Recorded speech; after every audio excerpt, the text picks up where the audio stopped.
कृष्णं वन्दे मन्थपाशधरं दिव्याभराकृतिं शिखाबद्धत्रयोपेतं भीष्मीमथपरार्चितं यस्माद्ब्रह्मेन्द्रोरुद्राय देवतानां श्रेयोपचाज्ञानस्फूर्तिस्ता तस्मै हरये गुरवे नमः।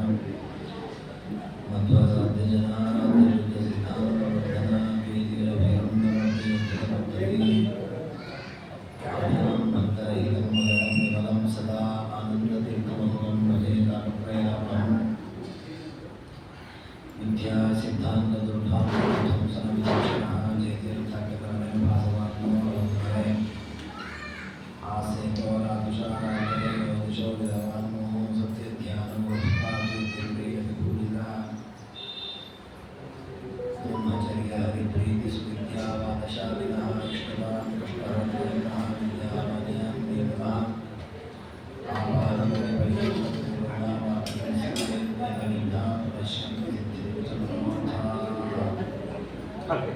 श्रीगुरुभ्यो नमः। हरिः ओम् हरिः ओम् हरिः ओम्। नारायणं सुरगुरुं जगदेकनाथं भक्तप्रियं शिवलोकनमस्कृतं च त्रैगुण्यवर्जितमजं विभुमाद्यमीशं वन्दे भवद्भिमारासुरसिद्धवन्द्यम् नारायणं नमस्कृत्य नरं चैव नरोत्तमं देवीं सरस्वतीं व्यासं ततो ग्रन्थमुदीरये। नारायणाय परिपूर्णगुणार्णवाय विश्वोदयस्थितिलयोन्नियतिप्रदाय ज्ञानप्रदाय विबुधासुरसौख्यदुःखसत्कारणाय वितताय नमो नमस्ते। ವೇದವ್ಯಾಸದೇವರು ಮಹಾಭಾರತದ ಆದಿಪರ್ವದಲ್ಲಿ ಭೀಮಸೇನ ದೇವರ ಪಾತ್ರದ ಬೇರೆ ಬೇರೆ ಕಥೆಗಳನ್ನು ವರ್ಣನೆ ಮಾಡುತ್ತಾ ವಿಶೇಷವಾಗಿ ದುರ್ಯೋಧನಾದಿಗಳು ಎಷ್ಟು ರೀತಿಯಲ್ಲಿ ಬಾಧಿಸಿದರೂ ಯಾವುದೇ ವಿಕಾರಕ್ಕೆ ಒಳಗಾಗದೆ ಭೀಮಸೇನ ದೇವರು ತಮ್ಮ ಧರ್ಮವನ್ನು ಚೆನ್ನಾಗಿ ಪಾಲನೆ ಮಾಡಿಕೊಂಡು ಹೋಗಿದ್ದಾರೆ. ಎಂತಹ ಒಂದು ಘೋರವಾದ ಸನ್ನಿವೇಶದಲ್ಲಿಯೂ ಕೂಡ ಧರ್ಮಕ್ಕೆ ಚ್ಯುತಿಯನ್ನ ಮಾಡಿಲ್ಲ. ಇದು ಭೀಮಸೇನ ದೇವರ ಒಂದು ವಿಶಿಷ್ಟ ವ್ಯಕ್ತಿತ್ವ. ಹಾಗಾಗಿ ನಮ್ಮಲ್ಲಿ ಧರ್ಮದ ಗ್ಲಾನಿ ಆಗದೇ ಇದ್ದಂತೆ ಚೆನ್ನಾಗಿ ಧರ್ಮ ನಡಿಬೇಕು ಅಂತಾದರೆ ಭೀಮನ ಸ್ಮರಣೆಯನ್ನು ಮಾಡಬೇಕು. ಭೀಮನ ನೆನೆದರೆ ಹಾರಿ ಹೋಗುವುದು ಭೀತಿ. ಧರ್ಮಾಚರಣೆ ಮಾಡುವಾಗ ಬರುವ ಎಲ್ಲ ಭಯವೂ ಕೂಡ ಭೀಮಸೇನ ದೇವರ ಸ್ಮರಣೆಯಿಂದ ಪರಿಹಾರವಾಗಬೇಕು. ಆ ರೀತಿಯಲ್ಲಿ ಅವರು ಧರ್ಮವನ್ನು ಮಾಡಿದ್ದಾರೆ. ನಿನ್ನೆ ನಾವು ಒಂದು ಪ್ರಸಂಗ ನೋಡಿದ್ದೇವೆ. ಪಾಂಡವರು ಕೌರವರು ಅಸ್ತ್ರವಿದ್ಯೆಯನ್ನು ಅಧ್ಯಯನ ಮಾಡಿದ್ದನ್ನ ಪ್ರದರ್ಶನ ಮಾಡಲಿಕ್ಕೆ ರಂಗಸ್ಥಳವನ್ನು ನಿರ್ಮಾಣ ಮಾಡಿದರು. ಆ ರಂಗಸ್ಥಳದಲ್ಲಿ ಬೇರೆ ಬೇರೆ ಕುಮಾರರು ತಮ್ಮ ತಮ್ಮ ವಿದ್ಯೆಯ ಪ್ರದರ್ಶನವನ್ನು ಮಾಡ್ತಾ ಇದ್ದಾರೆ. ಅದರ ಮಧ್ಯದಲ್ಲಿ ಅರ್ಜುನರು ತಮ್ಮ ವಿದ್ಯೆಯ ಪ್ರದರ್ಶನವನ್ನು ಮಾಡಿದರು. ಅಷ್ಟೊತ್ತಿಗೆ ಕರ್ಣ ಬಂದ. ಅವನು ಪರಶುರಾಮದೇವರಿಂದ ವಿದ್ಯೆಯನ್ನು ಕಲಿತವರು. ಅವರು ತಮ್ಮ ವಿದ್ಯೆಯನ್ನು ಪ್ರದರ್ಶನ ಮಾಡಿದರು. ಕರ್ಣ ಅರ್ಜುನನನ್ನು ಮೀರಿಸುವಂತೆ ವಿದ್ಯೆಯನ್ನು ಪ್ರದರ್ಶನ ಮಾಡಿದರು. ಕರ್ಣನನ್ನು ನೋಡಿ ಅರ್ಜುನನು ಯುದ್ಧಕ್ಕೆ ಕರೆದರಂತೆ. ಯುದ್ಧ ಮಾಡೋಣ, ನೋಡೋಣ, ನಾನು ಬಲಿಷ್ಠ, ನೀನು ಬಲಿಷ್ಠ, ನನಗೆ ಜಾಸ್ತಿ ವಿದ್ಯೆ ಗೊತ್ತಿದೆ, ನಿನಗೆ ಜಾಸ್ತಿ ವಿದ್ಯೆ ಗೊತ್ತಿದೆ. ಭೀಮಸೇನ ದೇವರು ಹೇಳಿದಂತೆ ಅವನ ಜೊತೆ ಯುದ್ಧ ಮಾಡಬಾರದು ಅಂತ ಹೇಳಿದರು. ನೋಡಿ, ಅಂದರೆ ಸಹಜವಾಗಿ ರಾಜಕುಮಾರರಾದವರಿಗೆ ತಾವು ವಿಜಯಿಗಳಾಗಬೇಕು, ತಾವು ಸಮರ್ಥರನ್ನು ತೋರಿಸಿಕೊಡಬೇಕು, ನನಗಿಂತ ಸಮರ್ಥ ಇನ್ನೊಬ್ಬರು ಇಲ್ಲ ಅಂತ ಮಾಡಬೇಕು, ಈ ರೀತಿಯ ಭಾವನೆಗಳಿರ್ತದೆ. ತಾವು ದಿಗ್ವಿಜಯ ಮಾಡಬೇಕು ಅಂತ. ಆ ಪ್ರಸಂಗದಲ್ಲಿ ಧರ್ಮಗಳಿಗಿಂತ ಹೆಚ್ಚು ತನ್ನ ಪ್ರಸಿದ್ಧಿಯ ಕಡೆಗೆ ಗಮನ ಹೋಗುವಂಥದ್ದು. ಇದು ಬರೀ ರಾಜಕುಮಾರರ ಪರಿಸ್ಥಿತಿ ಮಾತ್ರ, ನಮ್ಮದು ಜೀವನದಲ್ಲಿ ಹಾಗೆ. ನಾವು ಅನ್ಕೊಂಡದನ್ನು ಸಾಧಿಸಬೇಕು ಅಂತ ಹೊರಟಾಗಿ ಎಷ್ಟೋ ವಿಷಯಗಳನ್ನು ನಾವು ಲೋಪದೋಷ ಮಾಡ್ತಾ ಇರ್ತೇವೆ. ಅದರಲ್ಲಿ ನಾವು ಸೀರಿಯಸ್ ತಗೊಳ್ಳಲ್ಲ. ಹಾಗೆ ಉದಾಹರಣೆಗೆ ಸಾಯಂಕಾಲ ಯಾರೋ 6 ಗಂಟೆಗೆ ಬಂದು ಮನೆಗೆ ಅಂತ ಕರೆದು ಅವಶ್ಯ ಹೋಗ್ತೇವೆ. ಅಯ್ಯೋ ಸಾಯಂಕಾಲ ಸಂಧ್ಯಾವನ ಟೈಮ್ ಒಂದು ಒಂದು ಕಡೆ ಗಮನ ಅಂದರೆ ಅದನ್ನಷ್ಟು ಸೀರಿಯಸ್ ಆಗಿ ತಗೊಳ್ಳಲ್ಲ. ಅಂದರೆ ಸಂಧ್ಯಾವನ ಟೈಮ್ ಮಿಸ್ ಮಾಡಿಬಿಟ್ಟೆ ಅಂದರೆ ಎಷ್ಟೋ ಧರ್ಮ ಹೋಗ್ತಾ ಇದೆ, ಇದೊಂದು ಧರ್ಮ ಹೋಗುತ್ತಾನೆ ಹಾಗೆ ಬಿಡು ತಾವೊಂದು ಭಾವನೆ. ಹಾಗೆ ಅರ್ಜುನರು ಸಿಟ್ಟು ಬಂತವರಿಗೆ. ಅಂದರೆ ನಾನು ದ್ರೋಣಾಚಾರ್ಯ ಹತ್ರ ವಿಶೇಷ ಅಧ್ಯಯನ ಮಾಡಿ ಯಾರಿಗೂ ಬಾರದ ಬಿಲ್ಲು ವಿದ್ಯೆಯನ್ನು ಚೆನ್ನಾಗಿ ಕಲ್ತಿದ್ದೇನೆ. ಅದು ಮಹಾಭಾರತದಲ್ಲಿ ವಿಸ್ತಾರವಾಗಿ ಬರುತ್ತೆ. ಅದರಲ್ಲಿ ದ್ರೋಣಾಚಾರ್ಯರು ಎಲ್ಲ ವಿದ್ಯಾರ್ಥಿಗಳ ಪರೀಕ್ಷೆಗಾಗಿ ಒಂದು ವೃಕ್ಷದಲ್ಲಿ ಒಂದು ಪಕ್ಷಿಯನ್ನು ಇಟ್ಟು ಅದರ ಕಣ್ಣಿಗೆ ಬಿಡಬೇಕು. ಒಂದು ಕೃತಕವಾದ ಪಕ್ಷಿ, ಅದರ ಕಣ್ಣಿಗೆ ಬಾಣ ಬಿಡಬೇಕು ಅಂತ ಒಬ್ಬರಿಗೂ ಅವಕಾಶ ಮಾಡಿಕೊಡ್ತಾರೆ. ಯಾರಿಗೂ ಬಿಡ್ಲಿಕ್ಕಾಗಲ್ಲ. ಅರ್ಜುನರು ಕರೆಕ್ಟಾಗಿ ಅದರ ಕಣ್ಣಿಗೆ ಗುರಿಯಾಗಿ ಬಾಣವನ್ನು ಬಿಡುತ್ತಾರೆ. ಈ ರೀತಿ ಅವರಲ್ಲಿ ಅಸ್ತ್ರವಿದ್ಯೆ ಇದೆ ನೋಡಿ, ಎಲ್ಲರೂ ಪ್ರಶಂಸೆ ಮಾಡಿರ್ತಾರೆ. ಅಲ್ಲ, ಕರ್ಣ ಅದನ್ನು ಮೀರಿಸುವಂತೆ ವಿದ್ಯೆಯನ್ನು ಕಲ್ತಿದ್ದಾನೆ. ಇವತ್ತು ಪರಶುರಾಮನ ಡೈರೆಕ್ಟ್ ಕಲ್ತಿದ್ದಾನೆ ವಿದ್ಯೆಯನ್ನು. ಹಾಗೆ ಸಹಜವಾಗಿ ಇನ್ನೂ ನಾನು ನೋಡಿಬಿಡೋಣ ಅಂತ ಆಕ್ರೋಶ ಬಂತು. ಅದು ಭೀಮಸೇನರು ಹೇಳಿದ್ರು, ಅರ್ಜುನ ಒಂದು ಜೊತೆ ಯುದ್ಧ ಮಾಡಿಬಿಡ, ಯಾಕೆ ನಾವು ಕ್ಷತ್ರಿಯನೇ ಅಲ್ಲ. ಅಂದ್ರೆ ಆ ಪ್ರಸಂಗದಲ್ಲಿಯೂ ಕೂಡ ಧರ್ಮದ ಪ್ರಜ್ಞೆ ಜಾಗೃತವಾಗಿರುವಂತಹದ್ದೇನಿದೆ, ಇದು ನಿಸ್ಪೃಹನಾದ ದೋಷರಹಿತನಾದ ವ್ಯಕ್ತಿಯಿಂದ ಮಾತ್ರ ಸಾಧ್ಯ. ಯಾಕೆಂದ್ರೆ ನಮಗೆ ದೋಷ ಇರೋದರಿಂದಾಗಿ ಇದೆಲ್ಲ ಸೆಳ್ಕೊಂಡು ಹೋಗುತ್ತೆ. ಅವ್ರು ಹೇಳಿದ್ರು ಸ್ಪಷ್ಟವಾಗಿ, ಭೀಮಸೇನರು ಹೇಳಿದ್ರು, ಇಲ್ಲ ಆ ವ್ಯಕ್ತಿ ಸೂತನಾಗ್ಲಿಕ್ಕೆ ಅರ್ಹ, ಅವನು ರಥವನ್ನ ಓಡಿಸ್ಲಿಕ್ಕೆ ಅರ್ಹನೇ ವಿನ ಬಿಲ್ಲು ಮಾಡಿ ಯುದ್ಧ ಮಾಡಲಿಕ್ಕೆ ಅರ್ಹ ಅಲ್ಲ. ಯಾಕಂದ್ರೆ ತಕ್ಕದಾದ ಸಂಸ್ಕಾರ ಅವನಿಗೆ ಆಗಿಲ್ಲ. ಈ ರೀತಿಯಲ್ಲಿ ಧರ್ಮದ ಕಿಂಚಿತ್ತೂ ಹಾನಿಯಾಗದಂತೆ ನಡೆಸುವ ಒಂದು ಪ್ರವೃತ್ತಿ ಭೀಮಸೇನ ದೇವರಿಗೆ ಸ್ಪಷ್ಟವಾಗಿ ಕಾಣುತ್ತೆ. ಈ ವಿಷಯವನ್ನೇ ಆಚಾರ್ಯರು ತಾತ್ಪರ್ಯ ಸ್ವಲ್ಪ ವಿಶದವಾಗಿ ತಿಳಿಸುತ್ತಾರೆ. ಅಂದ್ರೆ ಮಹಾಭಾರತದಲ್ಲಿ ಬೇಕಾದಷ್ಟು ಪಾತ್ರಗಳಿವೆ. ಆ ಪಾತ್ರಗಳಲ್ಲಿ ಭೀಮನ ಪಾತ್ರಕ್ಕೆ ಯಾಕೆ ಮಹತ್ವ ಅಂತಂದ್ರೆ, ಭೀಮಸೇನ ದೇವರು ಉಳಿದವರಲ್ಲಿ ಯಾರಲ್ಲೂ ಇಲ್ಲದ ಒಂದು ವಿಶಿಷ್ಟವಾದ ಧರ್ಮವನ್ನು ಆಚರಣೆ ಮಾಡಿದ್ದಾರೆ. ಎಲ್ಲರೂ ಧರ್ಮವನ್ನೇ ಆಚರಣೆ ಮಾಡುದು. ಭೀಮಸೇನ ದೇವರು ವಿಶಿಷ್ಟ ಧರ್ಮ ಆಚರಣೆ ಮಾಡಿದ್ದು ಅಂದ್ರೆ, ಭೀಮಸೇನ ದೇವರು ಪ್ರಜೆಗಳ ಹಿತ, ಕುಲದ ಹಿತ, ಸಮಾಜ ಎಲ್ಲವನ್ನು ನೋಡುವುದರ ಜೊತೆಗೆ ದೇವರ ಪ್ರೀತಿಗಾಗಿಯೇ ಕರ್ಮಗಳನ್ನು ಆಚರಣೆ ಮಾಡಿದರು. ಅದಕ್ಕೆ ಅವರನ್ನ ಭಾಗವತ ಧರ್ಮವನ್ನು ಮಾಡಿದವರು ಅಂತ ಕರೀತಾರೆ. ಮಹಾಭಾಗವತ ಪ್ರಬರಹಂ, ಮುಖ್ಯ ಪ್ರಾಣದೇವರನ್ನ ಮಹಾಭಾಗವತದಲ್ಲಿ ಶ್ರೇಷ್ಠನಾದ ವ್ಯಕ್ತಿ ಅಂತ ಪಂಡಿತಾಚಾರ್ಯ ಕರೆದಿದ್ದಾರೆ. ಅದು ಹೇಗೆ ಅನ್ನೋದನ್ನು ಆಚಾರ್ಯ ವಿವರಣೆ ಮಾಡುತ್ತಾರೆ.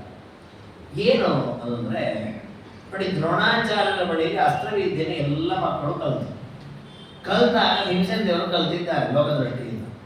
ಕೃಷ್ಣನಿಂದ ಕಲ್ತಿದ್ದಾರೆ, ಬಲರಾಮನಿಂದ ಕಲ್ತಿದ್ದಾರೆ. ಇವರು ಆ ಅಸ್ತ್ರವಿದ್ಯೆಯ ಪ್ರದರ್ಶನವನ್ನು ಮಾಡಿ ಇವರು ಕಣ್ಣಿಗೆ ಗುರಿ ಇಟ್ಟು ಹೊಡೆಯೋದು ಮತ್ತೊಂದು ಮಾಡಬಹುದಿತ್ತು, ಮಾಡಲೇ ಇಲ್ಲ ಭೀಮಸೇನ. ಯಾಕೆ ಮಾಡಲಿಲ್ಲ?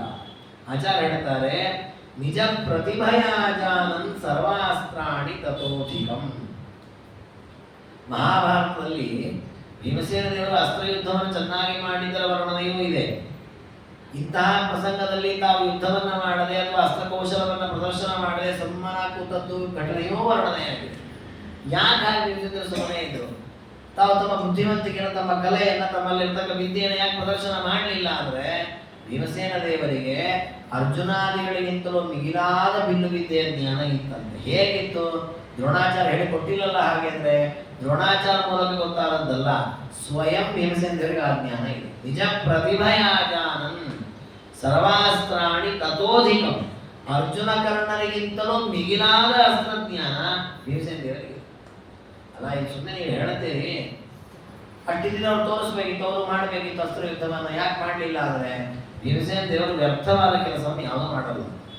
ಬಾಣ ಹಿಡ್ಕೊಂಡು ಸುಮ್ಮನೆ ಯಾವುದೊಂದು ಪಕ್ಷಿ ಬಿಡೋದು, ಇದಕ್ಕೆ ಬಿಡೋದು ವ್ಯರ್ಥ ಕೆಲಸ.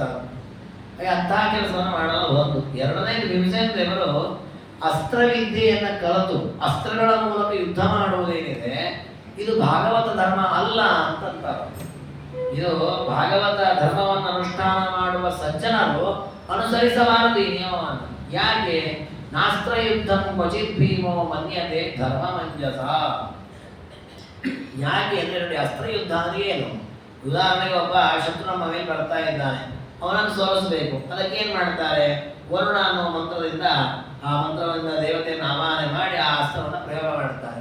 ಆಗ ಅವ್ರ ಸೇನೆ ಮೇಲೆಲ್ಲ ಮಳೆ ಬೀಳುತ್ತೆ, ಆ ಸೈನ್ಯಕ್ಕೆಲ್ಲ ನೀರು ಬಂತು ಅಂದ್ರೆ ಅವ್ರನ್ನ ಹಿಂದೆ ಹೋಗುವಂತಾರೆ.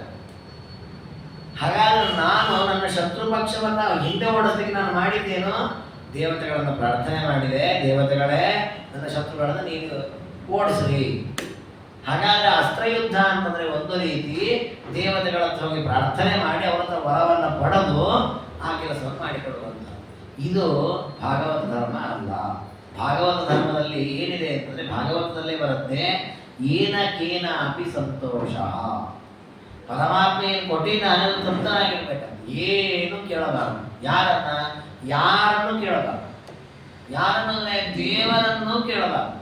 ನೋಡಿ, ನಾವು ಸಾಮಾನ್ಯವಾಗಿ ಬೇರೆ ದೇವತೆಗಳನ್ನು ಕೇಳೋದು ಬೇಡ, ಬೇರೆ ಅಧಿಕಾರಿಗಳನ್ನು ಕೇಳೋದು ಬೇಡ, ವಿಷ್ಣುವಿನ್ನೇ ಹೋಗಿ ನಾರಾಯಣನ್ನೇ ಪ್ರಾರ್ಥನೆ ಮಾಡಿ ಕೇಳೋಣ ಅಂತ ಅನ್ಕೊಳ್ತೇವೆ. ಅದು ಹಿಂಸೆ ಅಂತ ದೇವರನ್ನು ಕೇಳಬಾರದು ಅಂತ ರಾಜ. ಯಾಕೆ ಅಂತಂದ್ರೆ, ಜ್ಞಾನ ಭಕ್ತಿ ಹರೇಸ್ತೃಪ್ತಿ ವಿನಾ ವಿಷ್ಣೋರಪಿ ಕ್ವಚಿತ್. ಜ್ಞಾನ, ದೇವರಲ್ಲಿ ಭಕ್ತಿ, ವಿಷಯ ಪದಾರ್ಥಗಳಲ್ಲಿ ವೈರಾಗ್ಯ, ಇದನ್ನು ಮೀರಿ ಈ ಮೂರು ಬಿಟ್ಟು ಇನ್ನೇನು ಕೇಳಬಹುದು ದೇವರ ಹತ್ರ ಹೋಗಿ, ದೇವರೇ ನಾನು ಮಾಡಿದ ಕರ್ಮದಿಂದ ನೀನು ತೃಪ್ತನಾಗಪ್ಪ ಅಂತ ಇದನ್ನು ಕೇಳಬಹುದು. ಇನ್ನು ಬೇರೆ ಏನು ಕೇಳಲಾಗುತ್ತೆ ದೇವರು. ಬಟ್ ಇದರಲ್ಲಿ ಹಿನ್ನೆಲೆ ಏನಿದೆ ಅಂದ್ರೆ ಒಂದು ಅಪೂರ್ವ ಚಿಂತನೆ ಇದೆ. ನಾವು ದೇವರ ಹತ್ರ ಹೋಗಿ ಏನೇ ಕೇಳಿ, ನಮಗೆ ಸುಖ ಕೊಡು, ಧನ ಕೊಡು, ಮನೆ ಕೊಡು ಅಂತ ನಾವು ಏನೇ ದೇವರನ್ನು ಕೇಳಿ, ದೇವರು ಕೊಡೋದು ಹೇಗೆ? ನಾವು ಮಾಡಿದ ಪೂರ್ವ ಜನ್ಮದ ಕರ್ಮದ ಫಲವಾಗಿ ಕೊಡ್ತಾನೆ. ಸುಮ್ಮನೆ ದೇವರು ಕೊಡಲ್ಲ. ನೀವು ಎಂಥ ವ್ರತ ನಿಯಮಗಳನ್ನೇ ಮಾಡಿ, ಕೆಲವೊಮ್ಮೆ ನಮಗೆ ಅದು ಸಿಟ್ಟು ಬರುತ್ತೆ. ನಾನು ಎಷ್ಟು ಸೇವೆ ಮಾಡ್ತಾ ಇದ್ದೀನಿ, ವ್ರತ ನಿಯಮಗಳನ್ನು ಮಾಡ್ತೀನಿ, ಆದ್ರೂ ನನ್ನ ಕೆಲಸ ಆಗ್ತಾನೇ ಇಲ್ಲ. ಯಾಕೆ ಆಗಿರಲ್ಲ ಅಂತ ದೇವರಂತಾನೆ, ನೀನು ಪೂರ್ವ ಜನ್ಮದಲ್ಲಿ ಏನು ಸಾಧನೆ ಮಾಡೇ ಬರೀ ಈಗ ಮಾತ್ರ ಮಾಡ್ತಾ ಇದ್ದೀನಿ, ಈ ಜನ್ಮದಲ್ಲಿ ಪೂರ್ಣ ಸಾಧನೆ ಮಾಡಿ ಇನ್ನೊಂದೆರಡು ಜನ್ಮದಲ್ಲಿ ಮಾಡಬೇಕು, ಕೊಡ್ತೀನಿ ನಿನಗೆ. ಹಾಗಾದ್ರೆ ದೇವರ ಫಲವನ್ನ ಯಾವತ್ತೂ ನಮಗೆ ಕೊಡೋದು ಹೇಗೆ ಅಂದ್ರೆ ನಮ್ಮ ಕರ್ಮಕ್ಕನುಗುಣವಾಗಿಯೇ ಕೊಡೋದು. ಹಾಗಾದ್ರೆ ದೇವರು ನಮ್ಮ ಕರ್ಮಕ್ಕನುಗುಣವಾಗಿ ಕಾಲ ಕಾಲಕ್ಕೆ ನಮಗೆ ಕಷ್ಟ ಕೊಡುವಂತೆ ಸುಖವನ್ನು ಅವನು ಕೊಟ್ಟೇ ಕೊಡ್ತಾನಲ್ವಾ. ನಾವು ಹೋಗಿ ದೇವರೇ ನನಗೆ ಈ ಸುಖ ಕೊಡೋದು ಕೇಳಬೇಕಾ? ಕೇಳಿದ್ರೆ ಏನ್ ಮಾಡಿದಂಗಾಯ್ತು? ದೇವರ ಇಚ್ಛೆಗೆ ವಿರುದ್ಧವಾಗಿ ದೇವರ ನಾವು ಕೇಳಿದಂಗಾಯ್ತಲ್ವಾ. ಅದಕ್ಕೆ ಜ್ಞಾನಿಗಳಾದರೂ ದೇವರ ಹೋಗಿ ಇದನ್ನು ಕೊಡು ಅಂತ ಕೇಳಲ್ಲ. ಯಾವುದು ನಮಗೆ ಹಿತ, ಯಾವುದನ್ನು ನಮಗೆ ಕೊಡಬೇಕು, ಹೇಗೆ ನಮ್ಮನ್ನು ಬದುಕಿಸಬೇಕು ನಿನಗೆ ಗೊತ್ತಿದೆ, ಹಾಗೆ ನಮ್ಮನ್ನು ರಕ್ಷಣೆ ಮಾಡುವ ಅಷ್ಟೇ. ನಾವು ಕೇಳೋ ಕ್ರಮ ನಮ್ಮಲ್ಲಿ. ಇದು ಭಾಗವತರು ವಿಷ್ಣುವಿನ ಪ್ರೀತಿಗಾಗಿಯೇ ಧರ್ಮಕರ್ಮಗಳನ್ನು ಮಾಡುವವರ ಸ್ವಭಾವ. ಅದಕ್ಕೆ ಹಿಂಸೆಂತೆ ನಾನು ಅಸ್ತ್ರಯುದ್ಧವನ್ನು ಮಾಡಬೇಕು ಅಂತ ಬಾಣ ತೆಗೆದುಕೊಂಡು ಬಿಡ್ಲಿಕ್ಕೆ ಶುರು ಮಾಡಿದರೆ, ವರುಣಾಸುರಗೆ ವರುಣನನ್ನು ಪ್ರಾರ್ಥನೆ ಮಾಡು, ವರುಣ ನನಗೆ ನನ್ನ ಶತ್ರುಗಳನ್ನು ಕೊಲ್ಲಪ್ಪ ಅಂತ ಕೇಳ್ಕೋ. ಹಾಗಾದ್ರೆ ಮತ್ತೊಬ್ಬ ದೇವತೆ ಹತ್ರ ಹೋಗಿ ಯಾವುದೋ ಸ್ವಾರ್ಥಕ್ಕಾಗಿ ಯಾಚನೆಯನ್ನ ಮಾಡುವ ಪ್ರಸಂಗ, ಇದು ದೇವರಿಗೆ ಪ್ರಿಯವಾದ ಧರ್ಮ ಅಲ್ಲ. ಅದಕ್ಕೆ ನಾನು ಇದನ್ನು ಆಚರಣೆ ಮಾಡಲ್ಲ ಅಂತ. ನಾಕಾಂಕ್ಷಂ ಕಿಮುತಾನ್ಯೇಭ್ಯೋ ಹಸ್ತ್ರಂ ಕಾಮ್ಯ ಫಲಂ ನೋಡಿ. ಅಂದ್ರೆ ಎಂತಹ ಎತ್ತರದ ಜ್ಞಾನ ಹಿಂಸೆನ ದೇವರ ಜೊತೆ ನಾವು ಆಲೋಚನೆ ಮಾಡಬೇಕು. ದೇವತೆಗಳು ಈ ಆಚರಣೆಯನ್ನು ಮಾಡುತ್ತಾರೆ ಅಂದ್ರೆ ದೇವತೆಗಳು ಇನ್ಯಾವುದೋ ಕಾಮನೆಗಾಗಿ ಆ ಫಲ ಈ ಫಲಕ್ಕೋಸ್ಕರವಾಗಿ ದೇವರನ್ನ ಪ್ರಾರ್ಥನೆ ಮಾಡಿದ್ದಿದೆ, ಯಜ್ಞಯಾಗಾದಿಗಳನ್ನ ಮಾಡಿದ್ದಿದೆ. ಆದ್ರೆ ಆ ದೇವತೆಗಳ ಜ್ಞಾನ, ಅವರ ಬುದ್ಧಿ, ಅವರ ಪ್ರವೃತ್ತಿಯನ್ನು ಮೀರಿದ ಜ್ಞಾನ ಭೀಮಸೇನ ದೇವರು. ಎಂತಹ ದೃಢವಾದ ಶುದ್ಧವಾದ ಜ್ಞಾನ ಅದು. ಕಿಂಚಿತ್ತು ದೋಷಕ್ಕಾಸ್ಪದ ಸ್ಪಷ್ಟ ಇದೆ ಅವರಿಗೆ. ದೇವರ ಇಚ್ಛೆ ಇದ್ದಂತೆ ಎಲ್ಲವೂ ನಡೆದಾಗಿ ಒಂದು ಕ್ಷಣವು ದೇವರ ಆಲೋಚನೆಗೆ ವಿರುದ್ಧವಾಗಿ ಆಲೋಚನೆ ಮಾಡಿದ್ದಿಲ್ಲವೇ ಇಲ್ಲ. ಹಾಗಾಗಿ ಅನ್ಯ ದೇವತೆಗಳನ್ನೇ ಯಾಚನೆ ಮಾಡಲ್ಲ, ದೇವರನ್ನು ಬೇರೆ ವಿಷಯಕ್ಕಾಗಿ ಪ್ರಾರ್ಥನೆ ಮಾಡಲ್ಲ ಭೀಮಸೇನ ದೇವರು. ಹಾಗಿರುವಾಗ ಯಾವ್ಯಾವುದೋ ಅಸ್ತ್ರ ದೇವತೆಗಳನ್ನು ಕರೆದು ನೀವು ನನ್ನ ಶತ್ರುಗಳನ್ನು ಈಗ ಪೀಡಿಸ್ರಿ ಅಂತ ಕೇಳ್ಕೋಬೇಕಲ್ಲ. ಇದು ಭಾಗವತ ಧರ್ಮಕ್ಕೆ ವಿರುದ್ಧ. ಹಾಗೆ ನಾನು ಅಸ್ತ್ರಯುದ್ಧವನ್ನೇ ಮಾಡಲ್ಲ ಅಂತ ಅಸ್ತ್ರಯುದ್ಧ ನಡೆಸಿಬಿಟ್ರು. ಸುಮ್ಮನೆ ಆಲೋಚನೆ ಮಾಡಿದರೆ ಭೀಮಸೇನ ದೇವರು ಅಸ್ತ್ರಯುದ್ಧವನ್ನ ಮಾಡಿದ್ರೆ ಅರ್ಜುನನಿಗಿಂತ ಹೆಚ್ಚು ಪ್ರಸಿದ್ಧಿ ಇರ್ತಿತ್ತು ಅವ್ರ ಮಹಾಭಾರತದಲ್ಲಿ. ಈ ಅರ್ಜುನನ ದೊಡ್ಡ ಬಿಲ್ಲಾಳು ಮಹಾಧಾನುಷ್ಕ ಅಂತೆಲ್ಲ ವರ್ಣನೆ ಬರುತ್ತೆ ಮಹಾಭಾರತದಲ್ಲಿ. ಅರ್ಜುನಿಗೆ ಸಮಾನರಾಗಿ ಯುದ್ಧ ಮಾಡೋರೇ ಜಗತ್ತಲ್ಲಿ ಇರಲಿಲ್ಲ ಅಂತ ಬರುತ್ತೆ. ಇಷ್ಟೆಲ್ಲ ಕಿರೀಟಗಳು, ಇಷ್ಟೆಲ್ಲ ವೈಭವಗಳು ಭೀಮಸೇನ ದೇವರ ಕಾಲ ಆಗ್ತಿತ್ತು. ಅದು ಭೀಮಸೇನ ದೇವರಿಗೆ ಈ ಕಿರೀಟಕ್ಕಿಂತಲೂ ನಾನು ಭಾಗವತ ಧರ್ಮ ಪಾಲನೆ ಮಾಡಿದವನಾಗಬೇಕು ಅಂತ ಆಸೆ ಇದೆ. ಅವರಿಗೆ ನಾನು ದೊಡ್ಡ ಬಿಲ್ಲಾಳಾಗಬೇಕು ಅನ್ನೋ ಆಸೆ ಇಲ್ಲ. ಇದು ಸಾಧಕನು ಅಳವಡಿಸಿಕೊಳ್ಳಬೇಕಾದ ಕ್ರಮ. ಕೆಲವು ನಮಗೂ ಜೀವನದಲ್ಲಿ ಹೇಗೆ ಆಗುತ್ತೆ. ನಾವು ಕೆಲವು ಕಠಿಣವಾದ ನಿಯಮಗಳನ್ನು ಏನೋ ಒಂದು ಮನೆಯ ಹಿತಕ್ಕೋಸ್ಕರ ಮಾಡುವ ಸತ್ಕರ್ಮಗಳನ್ನು ಮಾಡುವಾಗ ಅದರಿಂದ ಪ್ರಸಿದ್ಧಿ ಬರಲ್ಲ, 4 ಜನ ಒಪ್ಕೊಳ್ಳಲ್ಲ, ಏನೂ ಆಗಲ್ಲ. ಆದರೆ ಅದು ನಮ್ಮ ವಿಹಿತ ಕ್ರಮವಾಗಿ ಪುಣ್ಯವನ್ನು ಕೊಡುತ್ತೆ ಅಂದರೆ ಬೇರೆದಕ್ಕಿಂತ ಅದಕ್ಕೆ ನಾವು ಮಹತ್ವ ಕೊಡಬೇಕು. ಇದನ್ನು ನಾವು ವಿಶೇಷವಾಗಿ ನಾವು ಗಮನಿಸಬೇಕಾದಲ್ಲಿ ಅಂದರೆ ಮನೆಯಲ್ಲಿರತಕ್ಕ ಸ್ತ್ರೀಯರ ವಿಷಯದಲ್ಲಿ. ಮನೆಯಲ್ಲಿ ಸ್ತ್ರೀಯರು ನಿತ್ಯದಲ್ಲಿ ಅಡುಗೆ ಮಾಡ್ತಾರೆ, ಮನೆ ಕ್ಲೀನ್ ಮಾಡ್ತಾರೆ, ರಂಗೋಲಿ ಹಾಕ್ತಾರೆ, ದೇವರ ಬಗ್ಗೆ ಸಹಾಯ ಮಾಡ್ತಾರೆ. ಯಾವುದು ಪ್ರಸಿದ್ಧಿಯಾಗುವ ವಿಷಯ ಅಲ್ಲ. ಯಾವ ಹೊರ ಕೆಲಸ ಮಾಡ್ಕೊಂಡ್ಬಂದ್ರೆ ಏನು ಮನೇಲೆಲ್ಲ ಹೇಗೆ ಚಲೋ ಜಾಬ್ ಮಾಡ್ತಾ ಇದ್ದಾನೆ, ಲಕ್ಷ ಸಂಬಳ ತರ್ತಾನೆ, ಹಾಗೆ ಹೀಗೆ ಪ್ರಸಿದ್ಧಿ ಇದೆ ವಿಷಯ. ಅದೇ ಇವ್ರು ನೋಡಪ್ಪ ದಿವಸ ಅಡುಗೆ ಮಾಡ್ತಾರೆ, ಇವ್ರು ಹೆಂಡತಿ ಯಾರು ಮಾತಾಡ್ತಾರೆ, ಯಾರು ಹೇಳಲ್ಲ. ಹಾಗಾಗಿ ಸ್ತ್ರೀಯರು ಮಾಡುವ ಈ ಕೆಲಸದ ಬಗ್ಗೆ ಸ್ತ್ರೀಯರಲ್ಲೇ ಕೆಲವರಿಗೆ ತಾತ್ಸಾರ ಇದೆ. ಏನ್ರಿ ನಮ್ಮ ಅತ್ತೆ ನಮ್ಮ ಅಮ್ಮ ಎಲ್ಲ ಓದೇ ಮಾಡ್ತಾ ಇದ್ರು, ಹಾಗೆ ನಾವು ಹೊಸ ಮಾಡ್ಬೇಕು, ನಾವು ಜಾಬ್ ಮಾಡೋಣ, ನಾವು ಕೆಲಸ ಮಾಡ್ತೇವೆ, ನಾವು ಸಂಪಾದನೆ ಮಾಡ್ತೇವೆ. ನೋಡಿ, ಅದು ನಾವು ಮಾಡಿದ್ದೀವಿ ಅಂದ್ರೆ ನಮ್ಮ ಕರ್ತವ್ಯವನ್ನು ಬಿಟ್ಟು ಬೇರೆ ಕೆಲಸ ಮಾಡ್ಲಿಕ್ಕೆ ಹೋದಿಲ್ಲ. ಭೀಮಸೇನ ದೇವರಂತಾರೆ, ನೀನು ಕರ್ತವ್ಯ ಮಾತ್ರ ಮಾಡು, ದೇವರಿಗೆ ಕೊಡೋದು ಕೊಡ್ತಾನೆ, ಪುಣ್ಯವೂ ಬರುತ್ತೆ. ಲೋಕದಲ್ಲಿ ಪ್ರಸಿದ್ಧಿಗಿಂತ ಮುಖ್ಯವಾಗಿ ಬೇಕಾದ್ದು ದೇವರನ್ನ ಸಂತೋಷಪಡಿಸುವಂತ. ನೋಡಿ, ನಾವು ದೇವರನ್ನ ಸಂತೋಷ ಪಡಿಸೋದು ಮರ್ತು ಬಿಟ್ವಿ. ಹಾಗಾಗಿ ನಾವು ನಮ್ಮ ಕರ್ತವ್ಯ ಬಿಟ್ಟು ಬೇರೆ ಕೆಲಸ ಮಾಡ್ಲಿಕ್ಕೆ ಹೋದ್ವಿ. ದೇವರನ್ನ ನಿನ್ನ ಕರ್ತವ್ಯ ನೀನು ಮಾಡಿಲ್ಲ, ನೀನು ಕೋಟಿ ಸಂಪಾದಿಸಿದ್ರು ನಾನು ತೃಪ್ತನಾಗಲ್ಲ. ದೇವರು ಹೇಳಿ ಸ್ವಕರ್ಮಣ ತಮ ವ್ಯರ್ಥ ಸಿದ್ಧಿ ವಿಂದತಿ ಮಾನವ. ಪ್ರಾಚೀನ ಕಾಲದಲ್ಲಿ ಯಾವ ಸ್ತ್ರೀಯರು ಕೆಲಸ ಮಾಡುತ್ತಿರಲಿಲ್ಲ, ಕೋಟಿ ಕೋಟಿ ಸಂಪಾದಿಸ್ತಿರ್ಲಿಲ್ಲ. ಅವ್ರ ಮನೆಗೆ ಕೃಷ್ಣ ತಾನೇ ಬಂದು ಅವ್ರಿಗೆ ಏನ್ ಬೇಕೆಲ್ಲ ಪುರುಷಾರ್ಥಗಳನ್ನು ಕೊಟ್ಟು ಹೋದ. ಇವತ್ತು ನಾವು ನಮ್ಮದೇ ಆಲೋಚನೆಗಳು, ನಮ್ಮದೇ ವಿಚಾರಧಾರೆಗಳು, ಅಂದ್ರೆ ಭೀಮಸೇನ ದೇವರ ಆದರ್ಶಕ್ಕೆ ವಿರುದ್ಧವಾಗಿ ನಾವು ಯಾವ ಹಂತಕ್ಕೆ ತಲುಪಿದ್ದೇವೆ ನಾವೇ ಗಮನಿಸ್ಬೋದು. ಅಂದ್ರೆ ನಮಗೆ ಕೇವಲ ಲೋಕದಲ್ಲಿ ಪ್ರಸಿದ್ಧಿ, ನಾವು ಸ್ಥಾನಮಾನಗಳು, ಸ್ಥಿತಿ ಇಷ್ಟೇ ನಮ್ಮಲ್ಲಿ ತಾತ್ಪರ್ಯ ಇದೆ. ಅದು ಶಾಸ್ತ್ರ ಹೇಳ್ತದೆ ಎಲ್ಲದಕ್ಕಿಂತ ಮಿಗಿಲಾದದ್ದು ದೇವರನ್ನ ಸಂತೋಷಪಡಿಸಬೇಕು ಅನ್ನೋ ಒಂದೇ ಉದ್ದೇಶ ಇದೆ. ಆಗ ನಿಮಗೆ ಈ ಹುಚ್ಚು ವಿಚಾರಗಳ ತಲೆಯಿಂದ ಹೋಗುತ್ತೆ. ದೇವರನ್ನು ಸಂತೋಷಪಡಿಸೋದು ಯಾವುದರಿಂದ? ನಮ್ಮ ಕರ್ತವ್ಯವನ್ನು ನಾವು ಮಾಡಿದಾಗ. ನೋಡಿ, ಈ ಎಚ್ಚರ ಇದ್ದಾಗ ಗಲಾಟೆ ಇರಲ್ಲ, ಜಗಳ ಇರಲ್ಲ, ವೈಮನಸ್ಸೆ ಇರಲ್ಲ, ವಿಚ್ಛೇದನಗಳಿರಲ್ಲ, ದೊಡ್ಡ ದೊಡ್ಡ ಅನಾಹುತಗಳು ತಪ್ಪಿ ಹೋಗುತ್ತೆ. ಅದಕ್ಕೋಸ್ಕರವಾಗಿ ಭಾಗವತಾದಿ ಶಾಸ್ತ್ರಗಳು ಧರ್ಮವನ್ನ ಆಚರಣೆ ಮಾಡಿ ಧರ್ಮಂಚರ ಅನ್ನೋದನ್ನು ಆದೇಶ ಮಾಡಿದ್ರು. ಅದಕ್ಕೆ ಪ್ರತಿನಿಧಿಯಾಗಿದ್ದು ಭೀಮಸೇನ ದೇವರು. ಶುದ್ಧೇ ಭಾಗವತೆ ಧರ್ಮೇ ನಿರತೋ ಯತ್ ಮೃಗೋದರ. ಅವರು ಎಂದು ಭಾಗವತ ಧರ್ಮವನ್ನು ಚ್ಯುತಿ ಮಾಡಿದ್ದು ತಿಳಿವೇ ಇಲ್ಲ ಅವರ ಜೀವನದಲ್ಲಿ, ಒಂದೇ ಒಂದು ಕ್ಷಣವೂ ಕೂಡ. ಎಷ್ಟರ ಮಟ್ಟಿಗೆ ಅದಕ್ಕೆ ಆಚಾರ್ಯ ಇದೇ ಪ್ರಸಂಗ ಸರಿಯಾದದು ಅಂತ ಹೇಳಿ ವಿಸ್ತಾರವಾದ ವರ್ಣನೆ ಮಾಡುತ್ತಾರೆ. ಭೀಮಸೇನ ದೇವರಲ್ಲಿ ಭಾಗವತ ಧರ್ಮ ಎಷ್ಟು ಚೆನ್ನಾಗಿ ಪಾಲಿತವಾಗಿದೆ ಅಂದ್ರೆ, ಮನುಷ್ಯ ತನ್ನ ಒಂದು ಸ್ಥಾನಮಾನಗಳನ್ನು ಲೆಕ್ಕಿಸದೆ ದೇವರಿಗೆ ಮಹತ್ವ ಕೊಡೋ ಸ್ಥಿತಿ ಏನಿದಲ್ಲ, ಇದೇ ನಿಜವಾದ ಭಾಗವತ ಧರ್ಮದ ಅನುಷ್ಠಾನ. ಆ ಹಂತಕ್ಕೆ ನಾವು ತಲುಪಬೇಕು. ನಮಗೆ ಆ ಹಂತ ಇಲ್ಲ. ನಾವು ಎಷ್ಟೇ ಬಾಯಿಂದ ಹೇಳ್ತೇವೆ, ನಾವು ದೇವರ ಭಕ್ತರು ಅಂತೆಲ್ಲ ಹೇಳ್ಕೊಳ್ತೇವೆ, ನಮ್ಮ ಸಮಸ್ಯೆಗಳು, ನಮ್ಮ ಆರ್ಭಟ, ನಮ್ಮ ಸ್ಥಿತಿಗತಿಗಳಿಗೆ ಅನುಗುಣವಾಗಿ ದೇವರಿಗೆ ಹೆಚ್ಚು ನಮ್ಮ ಮೇಲೆ ಗತಿಯಾದ ಪ್ರೀತಿ, ಮಮತೆ ಇತ್ಯಾದಿಗಳಿವೆ. ಆದರೆ ಭೀಮಸೇನ ದೇವರು ತನಗಿಂತ ಹೆಚ್ಚು ಮಹತ್ವ ಕೊಟ್ಟದ್ದು ಆ ಪರಮಾತ್ಮ. ಹಾಗಾಗಿ ನಕಾಮ್ಯ ಕರ್ಮ ತಸ್ಮಾನ್ ಮಾಯಾಚ ದೇವಮಾನುಷ. ಒಬ್ಬ ದೇವತೆಯನ್ನಾಗಲಿ ಒಬ್ಬ ಮನುಷ್ಯನನ್ನಾಗಲಿ ಹೋಗಿ ಒಂದು ದಿವಸ ಈ ಕೇಳಿದ್ದನ್ನು ಕೊಡಿ ಅಂತ ಕೇಳಿದ್ದು ಇಲ್ಲವೇ ಇಲ್ಲ ಭೀಮಸೇನ. ಇದು ಅವರ 3 ಅವತಾರಗಳನ್ನು ನೀವು ನೋಡಬಹುದು. ಹನುಮಂತನಾಗಿದ್ದಾಗ ಆಗಿರ್ಬೋದು, ಭೀಮಸೇನ ದೇವರಾದಾಗ ಆಗಿರ್ಬೋದು, ಮಧ್ವಾಚಾರ್ಯರು ಒಬ್ಬರ ಹತ್ರ ಇದನ್ನು ಕೇಳಿದ್ರು, ಅವ್ರು ಇದನ್ನು ಇಸ್ಕೊಂಡ್ ಬಂದ್ರು, ಇಲ್ಲವೇ ಇಲ್ಲ. ಅವರಾಗಿ ಕೊಟ್ಟದ್ದು ಬೇಕಾದಷ್ಟಿದೆ, ಅದನ್ನು ತ್ಯಾಗ ಮಾಡಿದ್ದಾರೆ. ಅರ್ಧ ರಾಜ್ಯ ಕೊಟ್ಟ ಮಧ್ವಾಚಾರ್ಯರಿಗೆ ಒಬ್ಬ ತುರುಕ ರಾಜ. ಆಚಾರ್ಯ ಯಾವುದು ಬೇಡ ಅಂತೆಲ್ಲ ಕೊಟ್ಟು ತಂಪಾಡಿತ ಅವರು ಗಂಗಾತೀರದ ಯಾತ್ರೆಯನ್ನು ಮಾಡಿ. ಅಂದ್ರೆ ಇದು ಪರಮಾತ್ಮನ ಪ್ರೀತಿಗಾಗಿ ಮಾಡುವ ತ್ಯಾಗ. ಇದೇನೋ ದೊಡ್ಡ ವೈರಾಗ್ಯ ತೋರಿಸ್ಕೊಳ್ಳೋದಲ್ಲ. ಅಂದ್ರೆ ದೇವರನ್ನ ಬಿಟ್ಟು ನಾವು ಬೇರೆ ಯಾರ ಹತ್ರ ಏನನ್ನು ಕೇಳಬಾರದು. ಯಾವುದು ದೇವರು ನಮಗೆ ಕೊಡಬೇಕು ಅದನ್ನು ಕೊಟ್ಟೇ ಕೊಡ್ತಾನೆ. ಆ ಒಂದು ನಿಶ್ಚಯ ಜ್ಞಾನ, ತೇನ ತ್ಯಕ್ತೇನ ಭುಂಜೀತ ನಾಗರದ ಕಸ್ಯ ಸಿದ್ಧನ. ಇದು ಮೈಗೂಡಿಸ್ಕೊಳ್ಳೋದೇನಿದೆ, ಇದು ಬಹಳ ದೊಡ್ಡ ಸಾಧನೆ. ನ ಹರಿಶ್ಚಾರ್ಥಿತಸ್ತೇನ ಕದಾಚಿತ್ ಕಾಮಲಿಪ್ಸಯ. ಒಂದು ಕರ್ಮಗಳನ್ನು ಕಾಮನೆಗೆ ಇಂಥ ಫಲ ಸಿಗ್ಲಿ ಅಂತ ಮಾಡಿದ್ದು ಇಲ್ಲವೇ ಇಲ್ಲ ಭೀಮಸೇನ ದೇವರು. ಅದಕ್ಕೆ ನಿಮಗೆ ಬೇಕಾದ ದೃಷ್ಟಾಂತಗಳು ಸಿಗತ್ತೆ. ಧರ್ಮರಾಜ ಹಿಡಿಂಬೆಯನ್ನು ಮದುವೆ ಆಗು ಅಂತ ಹೇಳ್ತಾನೆ. ಹಿಡಿಂಬನನ್ನು ಕೊಲ್ತಾರೆ ಭೀಮಸೇನ ದೇವರು. ಮುಂದೆ ಬರೋ ಕಥೆ ಅದೇ. ಅರಗಿನ ಮನೆಯ ಪ್ರಕರಣ ಆದ ಮೇಲೆ ಹಿಡಿಂಬನನ್ನು ಕೊಲ್ತಾರೆ ಭೀಮಸೇನ ದೇವರು. ಕೊಂದಾಗ ಹಿಡಿಂಬೆ ಬಂದು ಪ್ರಾರ್ಥನೆ ಮಾಡ್ತಾನೆ, ನಾನು ಮದುವೆಯಾಗಿ. ಹಿಡಿದು ನಾನು ಮದುವೆ ಆಗೋದಿಲ್ಲ ಅಂತ. ಯಾಕೆ ಅಂದ್ರೆ ಧರ್ಮಶಾಸ್ತ್ರಗಳಲ್ಲಿ ಅಣ್ಣನ ಮದುವೆ ಆಗದೆ ತಮ್ಮ ಮದುವೆ ಆಗಬಾರ್ದು ಅಂತಿದೆ, ನಾನು ಮದುವೆ ಆಗೋದಿಲ್ಲ. ಅದಕ್ಕೆ ಭೀಮಸೇನ ದೇವರಿಗೆ ಧರ್ಮರಾಜ ಹಂಗೆಲ್ಲ ಅನ್ಬಾರ್ದಪ್ಪ, ನೀನ್ ಮಾಡ್ಕೊ, ಏನ್ ತಪ್ಪಿಲ್ಲ, ನಾನೇ ಅನ್ನೊಂದೇ ಕೊಡ್ತಾ ಇದ್ದೀನಿ, ನಾನು ಅಣ್ಣನಾಗಿ ನಾನೇ ಹೇಳ್ತಾ ಇದ್ದೀನಿ, ಮಾಡ್ಕೊ. ಕುಂತಿ ಹೇಳ್ತಾರೆ, ನಾನು ನಿಮ್ಮ ಅಮ್ಮ ಹೇಳ್ತಾ ಇದ್ದೀನಪ್ಪ ಮಾಡ್ಕೊ, ಪಾಪ ಅವ್ರು ಕೇಳಿದ್ದಾಳೆ, ಮಾಡ್ಕೊಂಡ್ರೆ ಏನ್ ತಪ್ಪಿಲ್ಲ, ಮಾಡ್ಕೊಂಡ್ಬಿಡು. ಒಪ್ಪಲ್ಲ.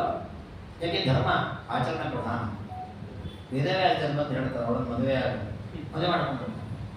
ನೋಡಿ, ಈ ಇಬ್ಬರು ವ್ಯಕ್ತಿ ಹೇಳಿದಾಗ ಅಷ್ಟೊತ್ತು ನಾನು ಮಾಡ್ಕೊಳ್ಳಲ್ಲ ಅಂತ ಅಡ್ಡ ಹಿಡಿದಿರತಕ್ಕ ಭೀಮಸೇನ ದೇವರು ವೇದಗಳು ಒಪ್ಕೊಂಡ್ಬಿಟ್ರು. ಯಾಕೆಂದ್ರೆ ಅವ್ರು ಅಂತಾರೆ ಭೀಮಸೇನ ದೇವರು, ವೇದಗಳು ಹೇಳೋದೇ ಧರ್ಮ, ನಾನ್ ಪ್ಲಾನ್ ಮಾಡಿದ ಧರ್ಮ ಅಲ್ಲ. ಗ್ರಂಥದಲ್ಲಿ 1000 ಇರ್ಬೋದು, ದೇವರು ಬಂದು ನಮಗೆ ಇದನ್ನು ಮಾಡು ಅಂತ ಹೇಳಿದ್ನ, ಅದ್ರ ಮುಂದೆ ಮತ್ತೊಂದು ಧರ್ಮ ಇಲ್ಲ. ಈ ನಿಷ್ಠೆ ಯಾರಿಗಿದೆ? ನಮಗೆಲ್ಲಿದೆ ಹೇಳಿ ಈ ನಿಷ್ಠೆ? ಈ ನಾಳೆ ನಮ್ಮ ಗುರುಗಳು ಬಂದು ಹೇಳ್ತಾರೆ, ನೋಡಪ್ಪ ನಾನು ಹೇಳ್ತಾ ಇದ್ದೀನಿ ಮಾಡು. ಯಾವ ಗುರುಗಳೇ ನೀವು 1000 ಹೇಳ್ತೀವಿ, ನಾನೇ ಮಾಡ್ಲಿ ಅಂತೀವಿ ನಾವು. ಯಾಕೆ ನಮ್ಮ ಹಿತವನ್ನು ನಾವು ನೋಡ್ಕೊಳ್ತೇವೆ. ಹಿಂಸೆ ನೋಡ್ಬೋದಿತ್ತು, ಯಾವುದೋ ರಾಕ್ಷಸಿ ಆಗಿದ್ದ ನಾನೇ ಮದುವೆ ಆಗ್ಲಿ ಅನ್ಬೋದಿತ್ತು. ಬೇರೆ ಏನೋ ಮಾತ್ರ ಒಂದು ಅಕ್ಷರವೂ ಮಾತನಾಡಿದ ತಕ್ಷಣ ಮದುವೆ ತಯಾರಾಗಿತ್ತು.